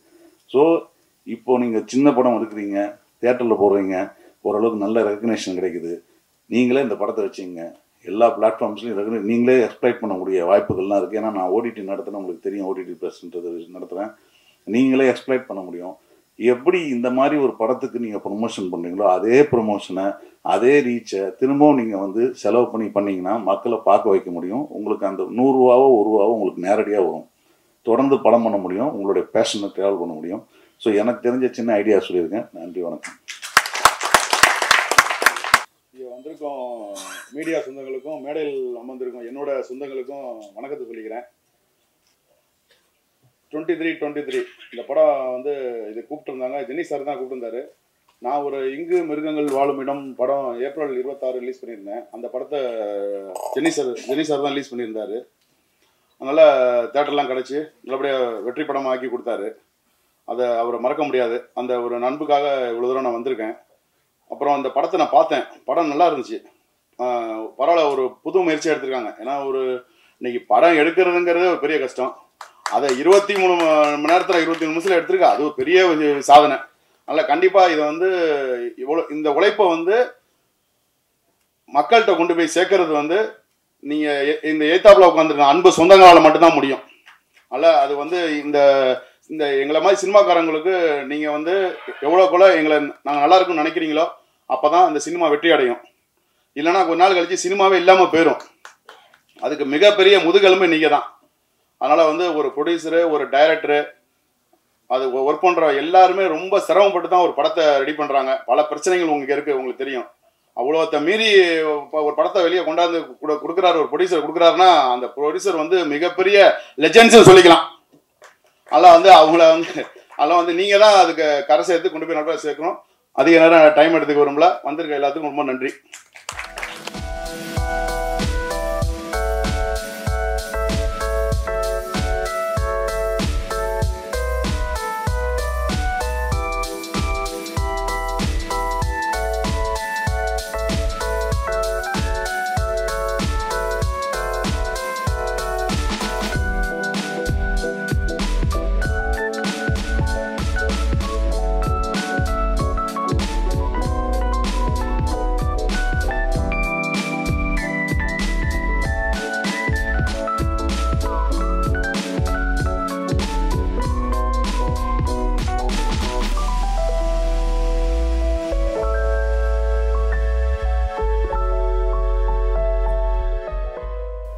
பத்திரிகை நண்பர்களுக்கும் ஊடக நண்பர்களுக்கும் எனது அன்பு கலந்த வணக்கங்கள். மேடையிலே வீட்டிருக்கின்ற அனைவருக்கும் எனது வாழ்த்துகளும் வணக்கங்களும். ஒரு திரைப்படம் என்பது 23 மணி நேரம் 23 நிமிடங்களில் எடுத்திருக்கிறார் என்றால் அது நிச்சயமாக, ஏன்னா அதெல்லாம் நான்லாம் நிறைய அனுபவிச்சிருக்கேன். ஒரு நாளில் ஒரு சீன் எடுக்கிற காலகட்டங்கள்லாம் நான் தாண்டி வந்திருக்கேன். அந்த சூழலில் அருமையான ஒரு படத்தை அவ்வளவு கூட்டத்துக்கு இடையிலே கேமராலாம் அழகாக நகர்த்தி போகிறாங்க. ரொம்ப அற்புதமான ஒரு படத்தை 23 மணி நேரம் 23 நிமிடங்கள், அதாவது 24 மணி நேரம் போயிடக்கூடாதுன்னு போராடி 37 நிமிஷம் கம்மியாக பண்ணியிருக்க சுகன் அவர்களுக்கு என்னுடைய மனமார்ந்த வாழ்த்துக்கள். ஏன்னா சுகன் சொல்லும் போது எனக்கும் இது மலைப்பாக இருந்தது. அது எப்படி முடியும், ஒரு நாள்ல ஒரு படமா? நான் சொன்ன ஒரு நாள்ல ஒரு படத்தை நீங்க முடிச்சிட்டீங்கன்னா அது எப்படிப்பட்ட படமா இருந்தாலும் அதுவே உங்களுக்கு பெரிய சாதனை, ஒரு ரெக்கார்டு. இதை வெளியில கொண்டுட்டு போய் கரெக்டா சேர்த்தோம்னா அதை சொல்லியே நம்ம படத்தை ஓட்டிடலான்னு. ஆனால் படம் நல்லாவே வந்திருக்கு. நீங்க படத்தை எல்லாரும் பார்த்துருப்பீங்க, நான் மிகைப்படுத்தி சொல்லவே இல்லை. ஆனால் அவரை பாராட்ட வேண்டிய இன்னொரு விஷயம், கரெக்டாக அதுக்கு நடிகர்களை தேர்ந்தெடுத்த நடிகர்களோட தேர்வு அற்புதம். ஏன்னா நம்ம ஆதேஷ் பாலாவுக்கும் சரி, சாம் சாருக்கும் சரி, மேரி சாஜாவுக்கும் சரி, அவங்களாம் சொல்லவே வேண்டாம். அவங்களாவே பில்டப் பண்ணி பல சீனை பண்ணிட்டு போயிருப்பாங்க. சொன்ன மாதிரி அவங்க 3 பேர் சேர்ந்தாலே அந்த காம்பினேஷனுக்கே நம்ம பதில் சொல்ல வேண்டாம். அதே மாதிரி படத்தில் நடித்த அத்தனை நடிகர்களும் அற்புதமாக பண்ணியிருந்தாங்க. சுகன் சாருக்கு கிடைச்ச தயாரிப்பாளர் சிவா சார் அவர்களுக்கு மீண்டும் ஒரு முறை நான் வாழ்த்துக்களையும் நன்றிகளையும் தெரிவித்துக் கொள்கிறேன். ஏன்னா இப்படி ஒரு துணிச்சலான முயற்சிக்கு ஒரு நல்ல தயாரிப்பாளர் வேணும். அதை நீங்கள் சிறப்பாக செஞ்சுருக்கீங்க. அது மட்டும் இல்லாமல் சுகனுக்கு தொடர்ந்து படங்களை கொடுத்து இன்று 3 படங்களை நீங்கள் தயாராக வைத்திருக்கீங்க. இந்த படம் வெற்றின்னு வந்த பிறகு அடித்து ஒன்று அடித்து விடுங்க, வந்துக்கிட்டே இருக்கும். அற்புதமான ஒரு இதை கொண்டுட்டு போய் சேர்க்க வேண்டியது நிச்சயமாக பத்திரிகை நண்பர்களுக்கும் ஊடக நண்பர்களுக்கும் ஒரு கடமை என்று கூறுகிறேன். நம்ம அன்பு அண்ணனுக்கு இந்த நேரத்தில் என்னுடைய வாழ்த்துக்களை நான் தெரிவிச்சுக்கிறேங்க. அன்பு அண்ணன் கிளம்பிட்டாங்க. ரொம்ப ஒரு போராட்ட குணம் மிக்கவர். சின்ன படங்களுக்குன்னு ரொம்ப போராடி நிறைய பண்ணிகிட்ருக்காரு. இது எல்லாத்த விட ஆக்ஷன் ரியாக்ஷன் திரு ஜென்னிஸ் அவர்களுக்கு இந்த நேரத்தில் என்னுடைய மனமார்ந்த வாழ்த்துக்களையும் நன்றிகளையும் நான் தெரிவித்துக் கொள்கிறேன். ஏன்னா இது ஒரு சின்ன படம்னு நினைக்காம இந்த அளவுக்கு பிரம்மாண்டமான ஒரு விழாவை ஏற்பாடு செஞ்சு இந்த படத்துக்கு தகுந்த மாதிரி நான் தியேட்டர்களை ஏற்படுத்தி கொடுக்குறேன்னு சொன்ன அவருக்கு நிச்சயமாக உங்களுடைய முயற்சிக்காகவே இந்த படம் ஒரு மாபெரும் வெற்றி படமாக அமையும். சிறப்பு விருந்தினர்களாக இங்கே சிறப்பு சேர்த்து கொண்டிருக்கும் எங்கள் இயக்குனர் சங்கத்தின் பொதுச் செயலாளர் நண்பர் பேரரசு அவர்களுக்கும், நடிகர் மாஸ்டர் மகேந்திரன் அவர்களுக்கும் மற்றும் அனைத்து நண்பர்களுக்கும் நன்றி கூறி, அருமை நண்பர் சுகனுக்கு மீண்டும் ஒரு முறை என்னுடைய வாழ்த்துக்களை கூறி, சுகனோட பையனும் ரொம்ப அற்புதமாக இந்த படத்தில் நடிச்சிருந்தார். கென்னடி சார் அற்புதமாக டைலாக் எழுந்தார். அவர் ஒரு நாள்னு சொல்கிறாரு, அவரால் முடியும். ஏன்னா அவர் அப்படிப்பட்ட சாதனையாளர் தான். எல்லாருமே தங்களுக்கு கொடுக்கப்பட்ட அந்த பணியை வெகு சிறப்பாக செய்திருக்கின்றார்கள். கேமராவும் ஒரு நாளில் எடுத்த ஒரு படத்துக்கான கேமரா ஒர்க்குன்னு நிச்சயமாக சொல்ல முடியாது. கேமராமேன் யாருன்னு எனக்கு தெரியல, பேரை பார்த்து நான். இளையராஜா ரொம்ப அற்புதமாக பண்ணியிருக்காங்க. கேமரா சைடும் சரி, இசை எல்லாமே ரொம்ப அற்புதம். இதை கொண்டு போய் சேர்க்க வேண்டியது உங்களுடைய கடமை, நம்முடைய பொறுப்பு என்று சொல்லி தந்த இந்த வாய்ப்புக்கு நன்றி கூறி விடைபெறுகிறேன். நன்றி, வணக்கம்.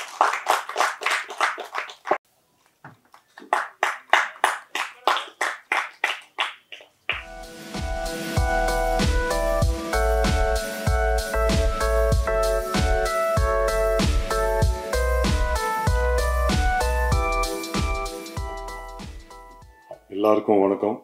முதல்ல என்னுடைய வாழ்த்துக்களை இந்த மொத்த டீமுக்கும் பிதா டீமுக்கும் தெரிவிச்சுக்கிறேன். சாரி லேட்டாக வந்ததுக்காக. ஜெய்ப்பூரில் ஷூட்டிங் முடிச்சுட்டு பெரிய காலம் தான் அப்புறம் சில வேலைகள் இருந்ததுனால டக்குன்னு வர முடியல, மன்னிக்கணும். இந்த டீம் மொத்தத்துக்கும் மொத்த பேருக்கு நான் மன்னிப்பு கேட்டுக்கிறேன். ஏன்னா நண்பர் ஆதேஷ் பாலா ரொம்ப ரொம்ப நாளாக எனக்கு நண்பர் சினிமாவுக்கு வந்த காலத்துலேருந்து. ஸோ அவர் கூப்பிட்டு நேரத்துக்கு வர முடியலையே, படத்தை பார்க்க முடியலன்ற ஒரு வருத்தம் இருந்தாலும் நண்பர் மன்னிச்சிடும்னு நினைக்கிறேன். இந்த படத்தை பார்க்க முடியல. இந்த படத்தை பார்த்த பிறகு படத்தை பற்றி ஏதாச்சும் வாய்ப்பு கிடைக்கும்போது அதை பற்றி நான் விமர்சனத்தை நான் சொல்கிறேன். இந்த படத்தோட இயக்குனர் சுகன் சாருக்கு என்னோடய மனமார்ந்த வாழ்த்துக்கள். இந்த படத்தில் நானும் நடிக்க வேண்டியது, பட் சில காரணங்களால் பண்ண முடியல. அதுக்கு இந்த நேரத்தில் நான் வருத்தத்தை தெரிவிச்சுக்கிறேன் இயக்குனருக்கு. நண்பர் ஆதிஷ் பாலா வந்து நான் சொன்ன மாதிரி நான் சினிமாவுக்கு வந்த காலகட்டத்திலேருந்து ஒரு நெருங்கிய நண்பர். சினிமாவுக்காக வந்து அவங்க அப்பாவும் ஒரு கலை குடும்பம், அவங்க குடும்பமே ஒரு கலை குடும்பம். சினிமாவுக்காக எவ்வளோ கஷ்டப்படுற பல நடிகர்களில் அவரும் ஒருத்தர்.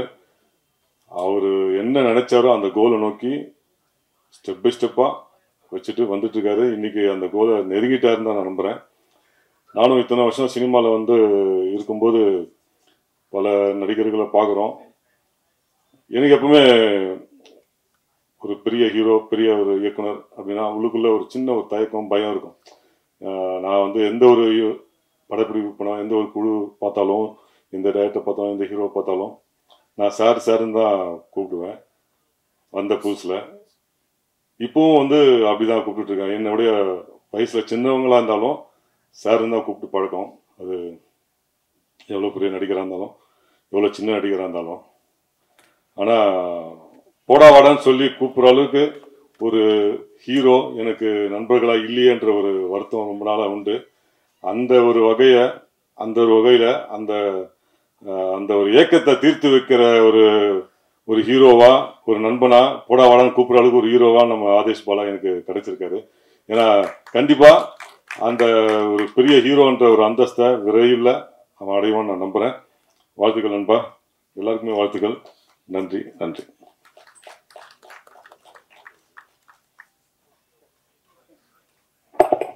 ரொம்ப நன்றி சார். அடுத்ததாக இயக்குனர் சங்கத்தின் பொதுச் செயலாளர், இயக்குனர் அண்ட் எப்பவுமே ஒரு சின்ன படம் அப்படின்னாலுமே ஆடியோ லான்ச்சுக்கு முதல் ஆளாக வரக்கூடியவர் திரு பேரரசு அவர்களை பேசுமாறு அன்புடன் அழைக்கிறேன்.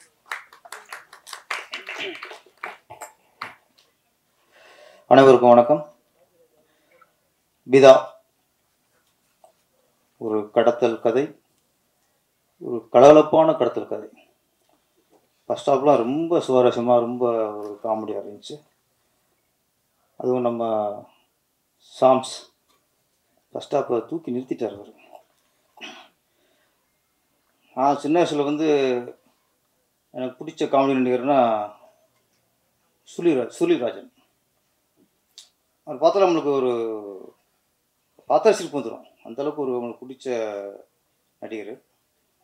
அதுக்கப்புறம் எனக்கு பிடிச்ச காமெடி நடிகர்னா வெண்ணிலாட மூர்த்தி சார். நம்ம ரசம் வேறு மாதிரி. அவர் பார்த்து எனக்கு அவர் ரொம்ப பிடிக்கும். இப்போ எனக்கு பிடிச்ச ஒரு காமெடி நடிகர்னா சாம்ஸ் தான். ஃபேஸில் ஒரு ஒரு ஒரு அசால்ட்டாக ஒரு தெனாவிட்டாக டப்புன்னு டயல் அடிச்சுட்டு இருப்பார். அந்த பயணம்னு ஒரு படம் பார்த்தேன். ஆமாம், அதில் ஒரு நடிகராக வந்திருப்பார். அந்த நடிகர் உள்ள கெத்து எல்லாத்தையும் காட்டியிருப்பார். அதுலேருந்து ஒரு ரசிகர் ஆகிட்டேன். இந்த படம் ஃபர்ஸ்ட் ஆஃப் ஃபுல்லாக அவங்களெல்லாம் பயங்கர ரசித்தேன். அதில் ஒரு டைலாக் மாரி சார் சொல்லுவார், அவர் சொல்லுவார் ஃபஸ்ட்டு ஒன்றுக்கு போயிட்டு வரேன்ட்டு. ஒரு ஒன்றுக்கு போனால் பார்த்தா முன்னுக்கு போகணும் பாரு. சின்ன சின்ன நகாசுக்கெல்லாம் ஏன்னா என்ன ஆச்சரியம்னா 23 நேரம் 23 செகண்ட் அப்படின்னு சொன்னால் நம்பவே முடியல. நீங்கள் சொன்னதுனால அதில் பார்க்கலாம், அதுவே ஆச்சரியமாக இருக்குது. எப்படி இவ்வளோ சீன், எப்படி இவ்வளோ பில்டப்ஸு, இவ்வளோ சீன்ஸு, அதுவும் கடத்தல் கதை, ஒரு காமெடி கதை, ஒரு லவ் ஸ்டோரி, ஒரு ஃபேமிலி ஸ்டோரினா கூட நம்பலாம். இது ஒரு திருவிழா காட்டுறாங்க. அங்கே ஒரு அம்மா வாதம் வந்து பட்டு கிடக்கு ஒரு பக்கம் சேசிங்கி, ஒரு பக்கம் வீட்டில் அடைச்சி வச்சு, அதில் ஏற்பட்ட ட்விஸ்ட்டு வேறு. ஆனால் இது ஒரு நாள் எடுக்கப்பட்ட படங்கிறது சரி நம்ப முடியல. அதுவே உங்களுக்கு பெரிய சக்ஸஸ். இன்னொரு தயாரிப்பாளர் இருக்குது. இப்போலாம் 2 லாபம். லாபம் கிடைக்கிறதே பெரிய விஷயம். அதில் வந்து முதல் லாபம் அப்படிங்கிறது இயக்குனர் பிளான் அவர் பிளான் பண்ணி எங்கெங்கெல்லாம் செலவை குறைக்கிறாரோ அதெல்லாம் தான் ப்ரொடியூசருக்கு முதல் லாபம். இயக்குனருக்கு பிளானிங் இல்லைன்னா முதலுக்கே நஷ்டம். எந்த இயக்குனர் பிளான் பண்ணி படம் எடுக்கிறானோ அவன் தான் முதல்ல ப்ரொடியூசருக்கு உண்மையான இயக்குனர். நம்ம சுகன் வந்து முதல்ல ப்ரொடியூசருக்கு ஒரு உண்மையான இயக்குனராக அதில் வெளிப்படுத்தியிருக்கிறாரு. இந்த மாதிரி இயக்குனரும் மிகப்பெரிய வெற்றி அடையணும். இப்போலாம் தேவையில்லாத செலவை குறைச்சாலே ப்ரொடியூசருக்கு பாதி நிம்மதி. இன்றைக்கி பிளானிங் இல்லாமல் வெட்டி செலவுகள். ஒரு டைலாக்கு 4 ஆங்கிளில் 4 கேமரா எடுக்கிறாங்க. அது எந்த ஆங்கிளில் எது அது க்ளோஸ்அப்னா க்ளோஸ்அப் அதை டிசைட் பண்ணுறவங்க தான் கரெக்டான டைரக்டர்.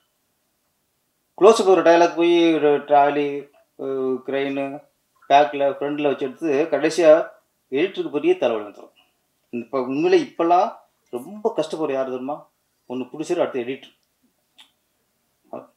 ஒரு டைலாக்கை 10 ஆங்கிள் எடுத்து அவன் எதைத்தான் அந்த எடிட்டர் செலக்ட் பண்ணுவாப்புல.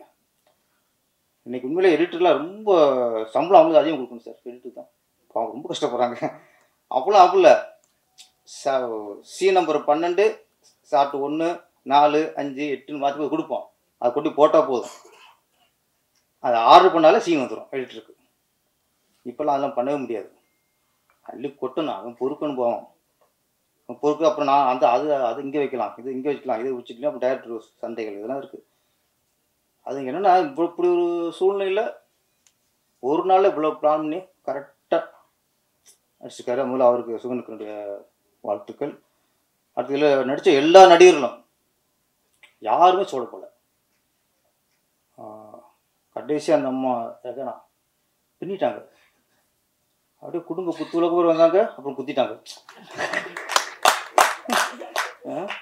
குத்து விளக்கா வந்து குத்துற விளக்காயிட்டாங்க, குத்துற விளக்காயிட்டாங்க. எதிர்பார்க்கவே இல்லை அது. அதான் கிளைமாக்ஸ் ட்விஸ்ட்டு. ரொம்ப நல்லா நடிச்சிருந்தீங்க. அவங்க பேசும்போது ஒரு நல்லா ஒரு செஞ்சுனாங்க. நான் வந்து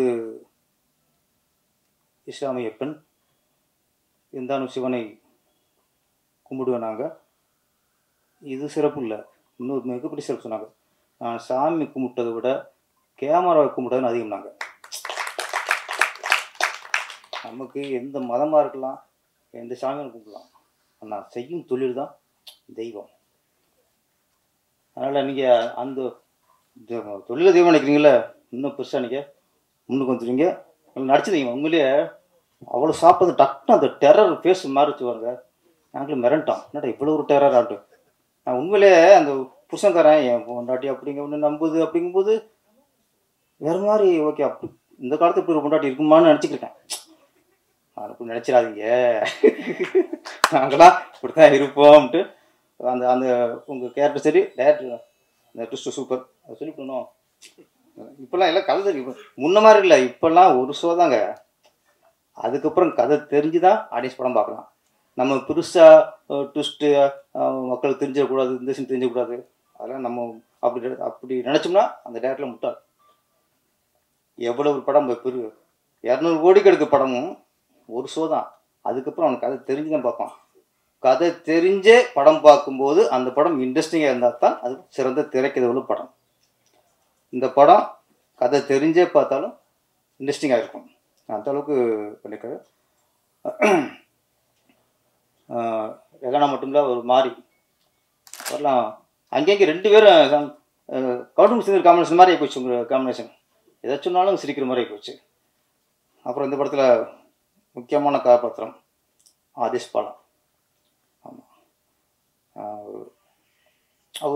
அவர் வந்து நிறைய நான் பார்த்துட்டே இருக்கேன்.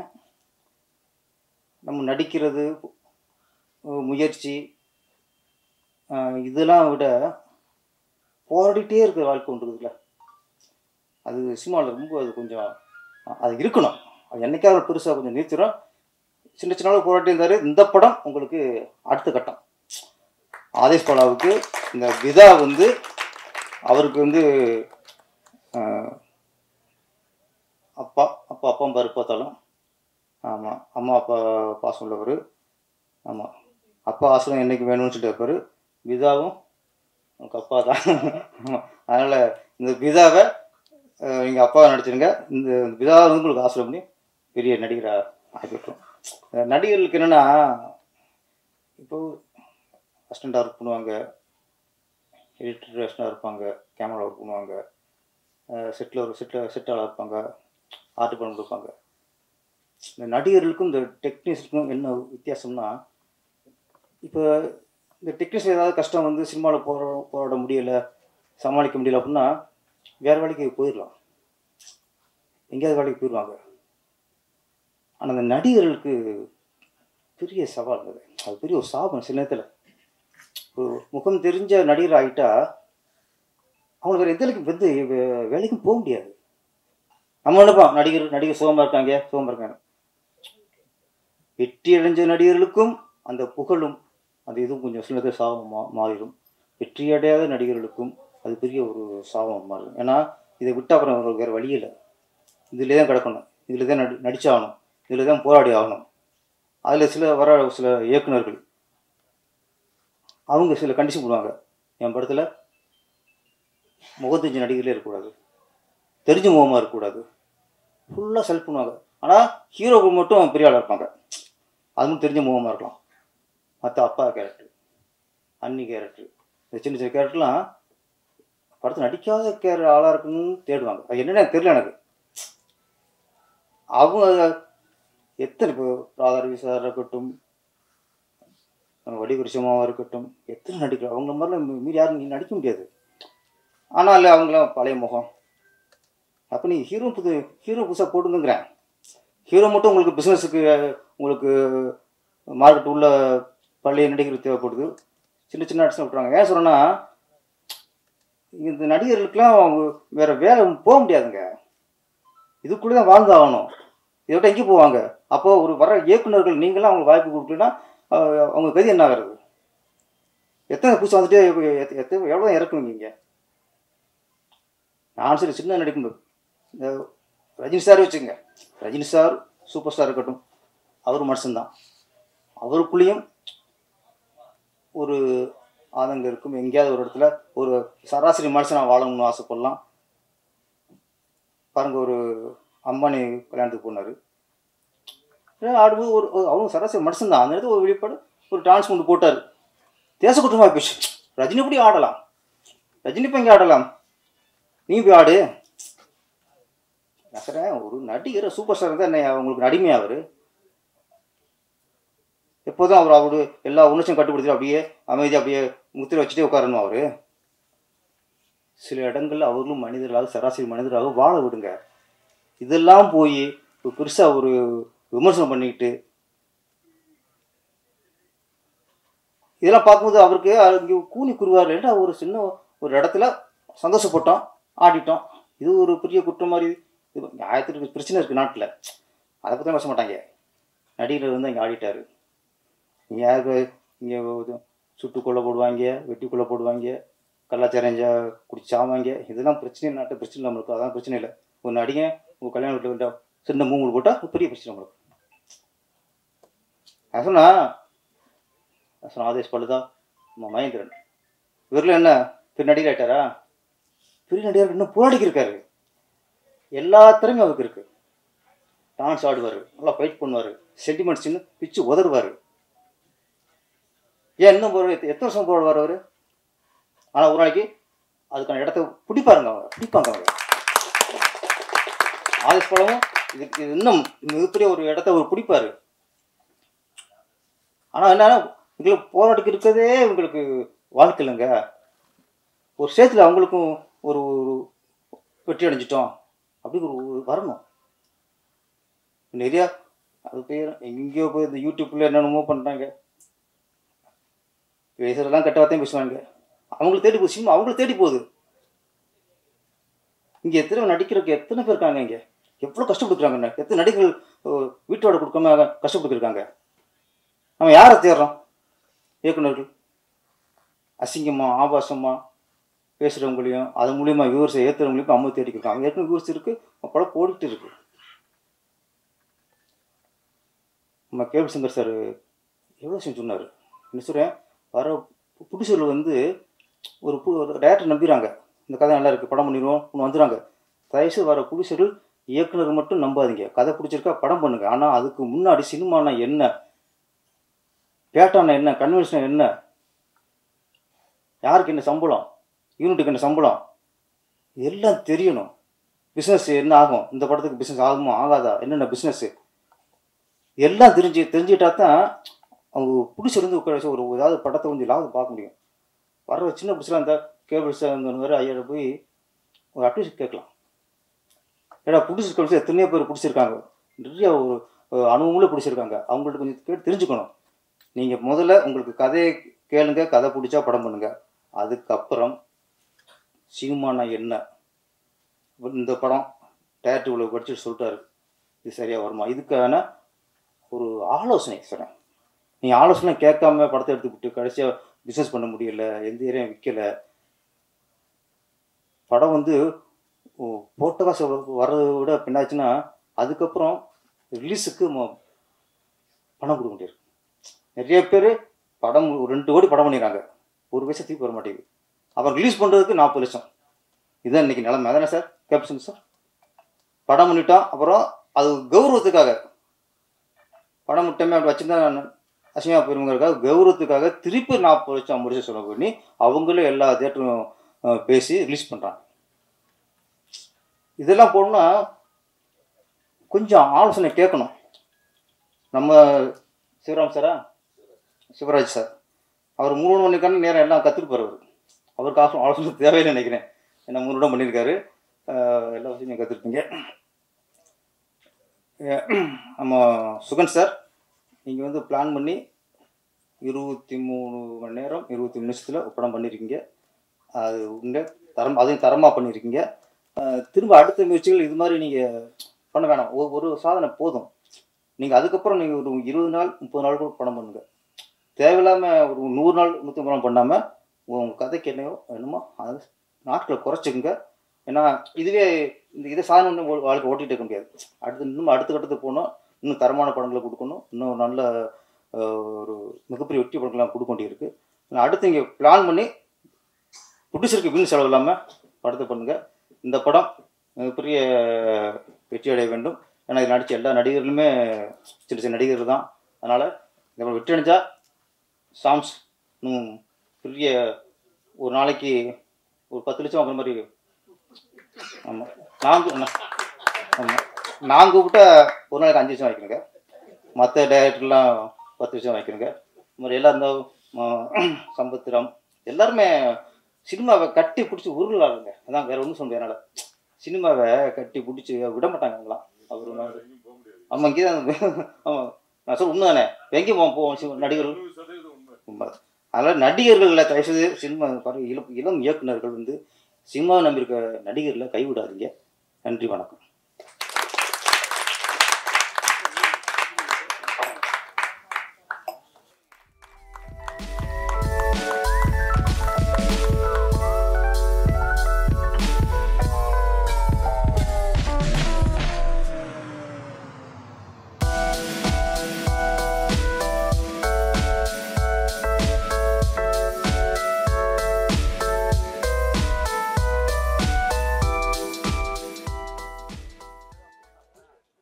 படம் முடிக்கிறது பெரிய விஷயம் இல்லை, அதை ரிலீஸ் பண்ணுறது தான் பெரிய விஷயம்.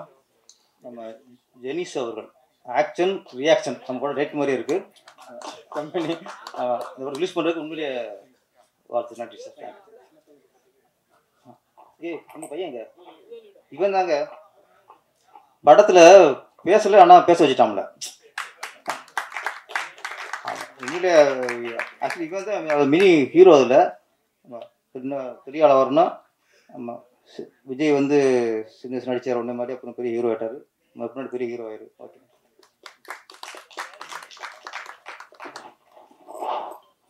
ப்ரெஸ் மற்றும் மீடியா நண்பர்களுக்கு என்னுடைய பணிவான வணக்கம். அதிகமாக பேசக்கூடாது, டைம் ஆயிடுச்சு. இருந்தாலும் எல்லாத்தையுமே சொல்லி ஆகணும். இந்த படம் சில கசப்பான விஷயங்களும் இருக்குது, ரொம்ப சந்தோஷமான விஷயங்களும் இருக்குது. இந்த படத்தில் முதல்ல நான் நன்றி சொல்கிறது யாருன்னா விச்சூர் தலைவர் சங்கர். அவருக்கு தான் நன்றி சொல்லணும். ஏன்னா இந்த படம் தொடங்குறதுக்கு அவர் தான் முன் உதாரணமாக இருந்தார். ஸோ சில காரணங்களால் அவர் பண்ண முடியாமல் போயிடுச்சு. அதுக்கப்புறமா ஆர்சிசி பில்டர் சதாசிவன் ஒருத்தர், அவர் இந்த படத்தை முடிக்கிறதுக்கு காரணமாக இருந்தார். அவருக்கும் நான் நன்றியை சொல்லிக்கிறேன். மூணாவதாக பார்த்தீங்கன்னா, கடவுளை நம்ம பார்த்துருப்போமா நீங்கள் கேட்டிங்கன்னா எல்லாருமே கடவுளை பார்க்கல. ஆனால் கடவுள் ரூபத்தில் யாரையாவது பார்த்தேன்னு சொல்லுவாங்க. நான் இன்றைக்கி வரையும் கடவுளாக பார்க்குற ஒரு மனிதன் யாருன்னா என்னுடைய தயாரிப்பாளர் சிவராஜ் சார் தான். ஏன்னா இந்த படம் பண்ணும்போது அவர் ப்ரொடியூசர் கிடையாது. ஒரு நல்ல ஒரு படம் பண்ணோன்னா விச்சூர் தலைவர் சங்கரன் போய் பார்த்தேன், அவர் பேசினேன், அவர் பண்ணுறேன்னாரு. அதுக்கப்புறம் பண்ண போகும்போது சில சந்தர்ப்பவாதிகள் வந்து அவரை பண்ணக்கூடாது, நீங்கள் தலைவர் நீங்கள் பண்ணிங்கன்னா மாட்டிப்பீங்கன்ட்டாங்க. இன்றைக்கி காலையில் ஷூட்டு, காலையில் 10 மணிக்கு, மதியம் 2:30 மணிக்கு ஷூட்டு, காலையில் 10 மணிக்கு அவர் முடியாதுன்னு சொல்லிட்டாரு. அந்த தருணத்தில் ஒருத்தர் எனக்கு கால் பண்ணி பேசுகிறார், சுகன் வாழ்த்துக்கள், கதறி அழுகுறேன், சார் ப்ரொடியூசர் பண்ண முடியாதுன்ட்டார், என்ன பண்ணுறது தெரிலன்னு. அப்போது அவர் தான் ஆர்சிசி சதாசிவன்ட்டு, நான் இருக்கேன்ப்பா, அப்பா இருக்கேன்ப்பா, நீ பண்ணுப்பான்னாரு. ஸோ அவரால் முடிஞ்சதோ இல்லையோ அன்றைக்கி சொன்ன அந்த வார்த்தை படத்தை முடிச்சிட்டேன். அதுக்கப்புறம் பார்த்தீங்கன்னா ஃபுல் டைட்டு போலீஸ் வரையும் வந்துடுச்சு. பெரிய ப்ரெஷரு, பேமெண்ட் கொடுக்க முடியல, அது இது நரகத்தில் இருக்கிற மாதிரி நின்றுட்டு இருக்கோம். போலீஸ் சாம் சார் மூலிமா போலீஸ் வந்து சாம் சாரும் வந்து பெரிய சப்போர்ட். சாம் சாருக்கு தான் நன்றி சொல்லணும். ஏன்னா அந்த டைமில் லைட் யூனிட் வந்து லாக் பண்ணிட்டாங்க, நீங்கள் காசு கொடுத்தா தான் வெளில போக முடியும்ட்டு எல்லாரும் உள்ளே மாட்டிக்கிட்டப்போ சாம் சார் தான் ஃபோன் பண்ணி போலீஸ் வர வச்சார். போலீஸ் அந்த அடுத்த செகண்டே எல்லாத்தையும் கிளியர் பண்ணி ஒரு லெட்டர் ஒன்று எழுதி கொடுத்தாங்க, நாளைக்கு கொடுத்துறேன்னு சொல்லி நான் விட்டுறேன்னு. நானே என் ஒய்ஃபு என் பையன் 3 பேரும் அப்படியே அழுது நிற்கிறேன், என்ன பண்ணுறதே தெரியாமல் நின்றுட்டு இருக்கும் போது போலீஸ் வந்து சப்போர்ட் பண்ணாங்க. அதுக்கு சாம் சாருக்கு ரொம்ப ரொம்ப நன்றி சார்.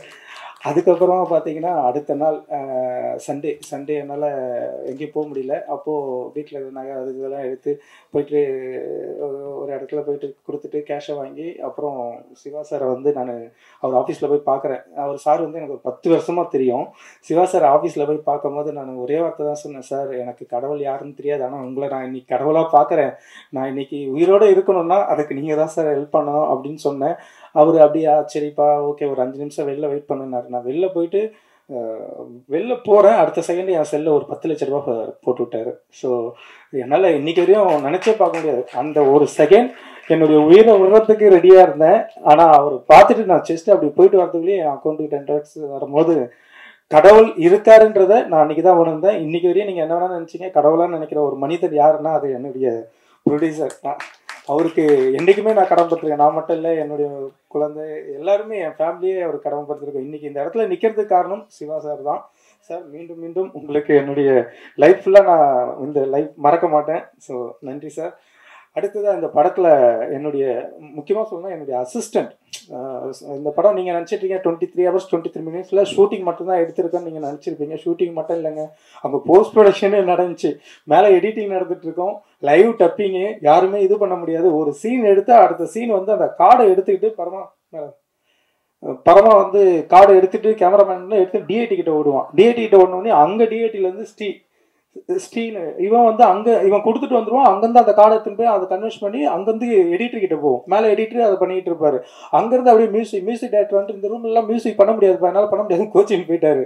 அப்புறம் ரீல் ஒரு ரீலாக அவங்க ரெடி பண்ணி எடிட்டர் அனுப்புவார். அங்கேருந்து ரீல் வரும். அதுக்கப்புறம் அங்கேயே டிஏ அது போனாலும் சவுண்ட் எஃபெக்ட்ஸும் லைவ் டப்பிங்கும் வந்து ஒன்றா இருக்கிறதுனால அதோட 5.1 தான். ஸோ எல்லாமே ஆன் ஸ்பாட்டில் 23 hours இந்த படம் நடந்துச்சு. அதனால தான் ஒரே நாளில் இந்த படத்தை முடித்தோம். எல்லாருமே சிங்கிள் டேக்கில் கூட படம் 2 hours எடுக்கிறாங்க. நீங்கன்னா 23 hours எடுத்தீங்கன்னா போஸ்ட் ப்ரொடக்ஷனோட 23 hours எடுத்தோம். அதுதான் இது பெரிய எங்களுடைய சாதனை.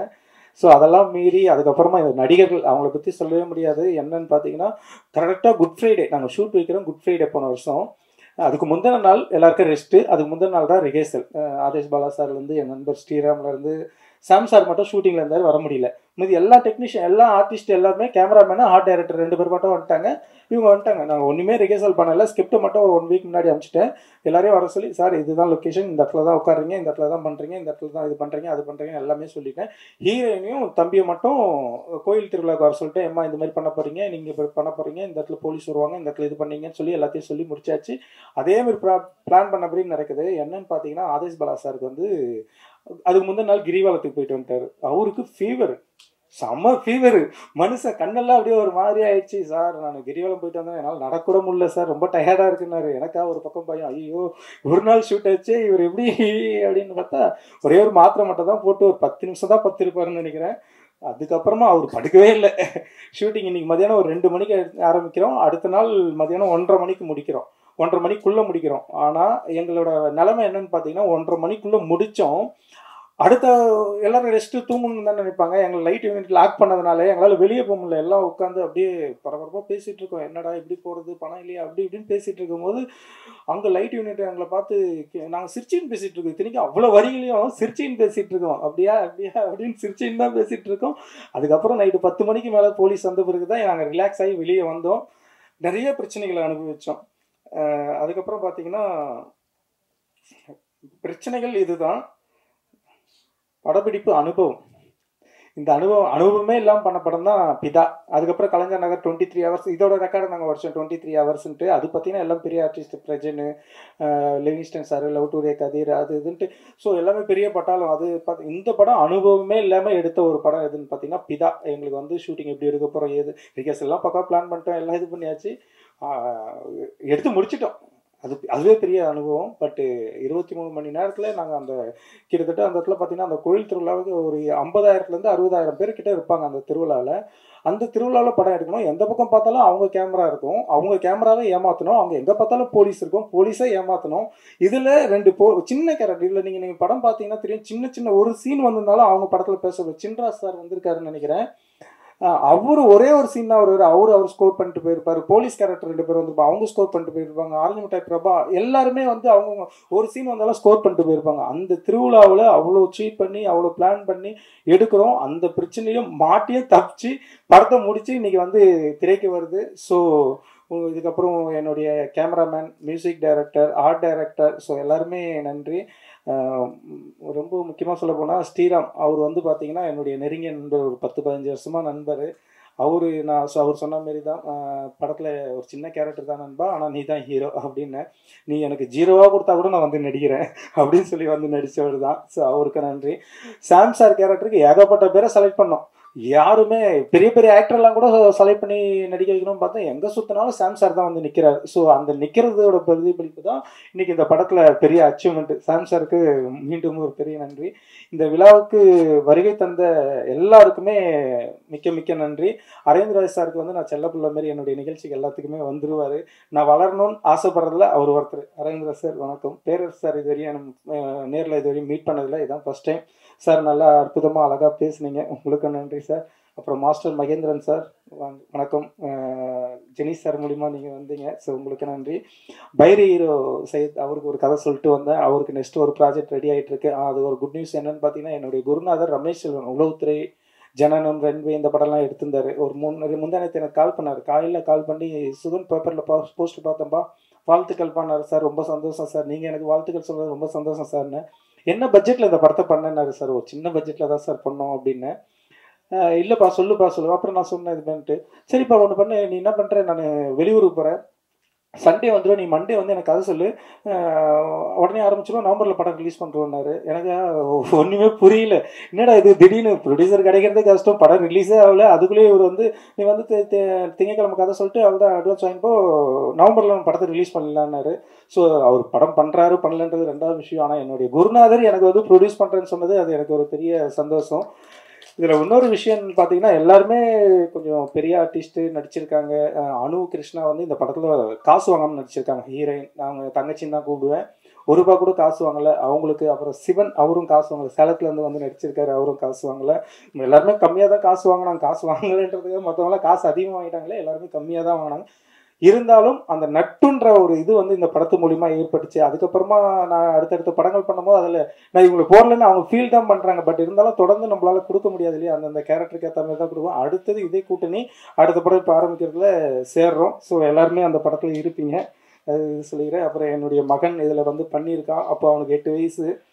8 வயசில் அவனுக்கு வந்து ஷூட்டிங் வந்து என்னன்னே தெரியாது. ஒரு ஷார்ட் ஃபிலிம் நடிக்க வச்சேன், அதுக்கப்புறம் அவனை நடிக்க வச்சேன். எல்லாருமே பயந்துட்டாங்க. ரிஹர்சல் பார்க்கும்போது ஐயோ இவன் என்ன ஒன்றுமே பண்ணலையே அப்படின்னு திணறிட்டாங்க. ஆனால் அதையும் தாண்டி அதுக்கப்புறமா என்னன்னு தெரியல, அந்த அம்மா சுதா அம்மா உள்ள அம்மா கேரக்டர் பண்ணாங்க. அவங்க கூட்டிட்டு போய் ஏதோ அவங்களுக்கு ட்ரீட்மெண்ட் கொடுத்தாங்க. ட்ரீட்மெண்ட் கொடுத்தா 10 நாள் சாப்பிடாம திடீர்னு சாப்பிட்டு வந்து வெளில வந்து தெம்பா நின்னா எப்படி நிற்பான், நான் ரெடிப்பா அப்படின்னு சொல்லிட்டு வந்து அசால்ட்டாக பண்ணுறேன். எல்லாருமே படம் பார்த்துட்டு என்னப்பா ரிஹர்சல் அப்படி பண்ணால் இப்போ அசால்ட்டாக பண்ணிட்டானே அப்படின்ற மாதிரி சந்தோஷப்பட்டாங்க. அதேமாரி ரகானா மேடம்க்கு வந்து மறுபடியும் சொல்கிறேன், அவங்களுக்கு பெரிய லைஃப் இந்த படம் மூலிமா. அவங்கள அடுத்த எழுதி வச்சிங்க. நீலாம்பரி மாரி அவங்க அடுத்தது ரம்யா கிருஷ்ணா வருவாங்க. ஸோ ரம்யா கிருஷ்ணன் அளவுக்கு அவங்களுக்கு அந்த தகுதி இருக்குது. ஸோ அந்த படத்தில் நீங்கள் பார்த்துருப்பீங்க அவங்களோட பர்ஃபார்மன்ஸு. சிறிய கொஞ்சம் நேரம் வந்தாலும் அந்த கொஞ்ச நேரம் அவங்க ஸ்கோர் பண்ணியிருப்பாங்க. கடைசி 20 நிமிஷம் தான் அவங்க ட்ராவலு. அந்த கொஞ்சம் 20 நிமிஷமே வந்து ஆடியன்ஸை ஃபுல்லாக அவங்க பக்கம் இழுத்துருப்பாங்க. ஸோ அதுமாரி ஒவ்வொருத்தருமே போட்டி போட்டு நடித்தாங்க. மாரிஸ் ராஜாவை பற்றியும் சொல்லணும். அவரு கடுமையான உழைப்பாளி. என்னுடைய ஷார்ட் ஃபிலிமில் நடித்தார். அதுக்கப்புறமா அவர் என்னை ஃபாலோ பண்ணின்னு இருந்தார். இன்றைக்கி வரையும் ஃபாலோ பண்ணி தான் நடித்ததுக்கப்புறமும் ஃபாலோ பண்ணிகிட்டு இருக்காரு. ஸோ மாரிஸ் ராஜாவுக்கும் நன்றி. ஸோ வந்திருக்க எல்லாருக்குமே நன்றி. நான் யாரை பற்றியா சொல்லினா தப்பாக நினச்சிக்காதீங்க. அதுக்கப்புறமா பார்த்தீங்கன்னா ஜெனி சாரை பற்றி சொல்லணும். ஜெனி சார் எனக்கு ஒரு வருஷத்துக்கு முன்னாடி ஆதேஷ் பாலாஜி சார் தான் இன்ட்ரடியூஸ் பண்ணி வச்சார். இன்ட்ரடியூஸ் பண்ணி வைக்கும்போது சரி சார், நான் அவர்கிட்ட பேசும்போது சார் எப்படி சார்னா படம் ரிலீஸ் பண்ணிடலாம் சார், எத்தனை தேட்டர் எதிர்பார்க்குறீங்க, இவ்வளோ பட்ஜெட் என்ன பண்ணலாம் அப்படின்னாரு.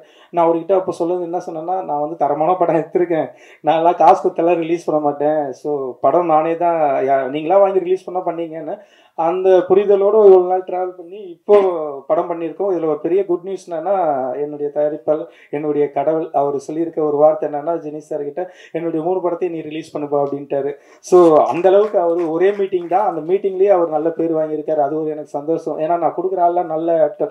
நான் அதேமாதிரி ப்ரொடியூசர்கிட்ட ஒரே வார்த்தை தான் சொல்லுவேன், சார் நான் இந்த பட்ஜெட்டில் படம் பண்ணி தரேன்னா அந்த பட்ஜெட்டில் தான் பண்ணுவேன், அதுக்கு மேலே ₹1 வாங்க மாட்டேன். ஸோ அதனால தான் எங்களுடைய நட்பு இன்றைக்கி வரையும் தொடர்ந்துகிட்டு இருக்குது. இது இன்றைக்கி வரையும் தொடர்ந்து இனிமேலாம் தொடரும். ஏன்னா அவர் ஊருக்கு நான் தான் நிகழ்ச்சிகள் பண்ணிகிட்டு இருக்கேன். பேசிக்காக நான் டான்ஸ் மாஸ்டர். அதனால தான் என்னுடைய நண்பர்கள் அஜித் கெட்ட போட்ட ராஜ் வந்திருக்காரு, விஜய் செந்தில் எங்கே இருக்காரு, விஜய் செந்தில் இவரை பார்த்துருப்பீங்க, செந்தில் விஜய் கெட்டப்லாம் போட்டு இது பண்ணிட்டு இருக்காரு. டிஆர் சார் வந்திருக்காரு, டிஆர் சார் வந்திருக்காரு. அதுக்கப்புறமா பொம்மை போட்டிருக்காரு இல்லையா ஸ்ரீபால், அவரும் நிறைய வெரைட்டி ஷோஸ்லாம் பண்ணிட்டு இருக்காரு. ஸோ எல்லாரை பற்றியும் சொல்லிக்கினே போகலாம், டைம் இல்லை. அப்புறம் எனக்கு கோ டைரக்டராக ஒர்க் பண்ண 2 பேரை பற்றி சொல்ல மாட்டேன்ட்டேன். அருண் வந்து பார்த்தீங்கன்னா ஒரு படத்தில் டைரக்ஷன் பண்ணியிருக்காரு. அவர் கோ டைரக்டர், படத்துக்கு ரொம்ப கஷ்டப்பட்டு உழைச்ச ஒரு மனுஷன், அவரை சொல்லலாம். அதுக்கப்புறம் முத்து சார், அவர் ஒருத்தர், அவங்களாம் வர முடியல. மோஸ்ட்லி நான் யாரையும் கூப்பிடல, ப்ரெஷ்ஷுக்கு ஷோன்றதுனால நான் யாரையும் இன்வைட் பண்ணலை. ஃப்ரெஷ் ஷோன்றதுனால அதுக்கப்புறமா தான் தெரியுது 2மே விற்கிறோன்றது. அது சில தவறுகளால் அடுத்த வாட்டி எல்லாருமே மீட் பண்ணுற மாதிரி மீட் பண்ணுவோம். 26ஆம் தேதி படம் தேட்டருக்கு வருது. சாரி எல்லாரையும் சொன்னேன். கடைசி சம்பத்ராஜ் சாரை பற்றி சொல்லவே இல்லை. சம்பத்ராஜ் சார் வந்து லாஸ்ட் டைம் அதான் சுமையா மேடம் சொன்னாங்க இல்லையா, பாக்கியராஜ் சார் வச்சு ஒரு அவார்ட் ஃபங்க்ஷன் பெரிய லெவலில் பண்ணேன்.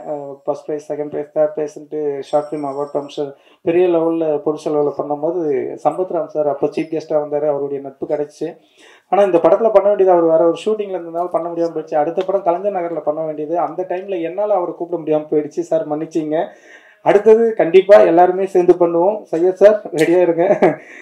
மிக விரைவில் அடுத்ததும் ரெடி ஆகிட்டு இருக்கோம். அடுத்த படம் கலைஞர் நகர் 2 தான் சார். கலைஞர் நகர் 2 தான் நாங்கள் ரிலீஸ் பண்ண போகிறோம். கலைஞர் நகர் ஃபர்ஸ்ட் பார்ட் இப்போ ரிலீஸ் பண்ண போகிறது இல்லை. ஏன்னா ஃபர்ஸ்ட் பார்ட் 23 ஹவர்ஸில் எடுத்திருக்கோம். அது இன்னொரு பெரிய ரெக்கார்ட் பண்ணியிருக்கேன்.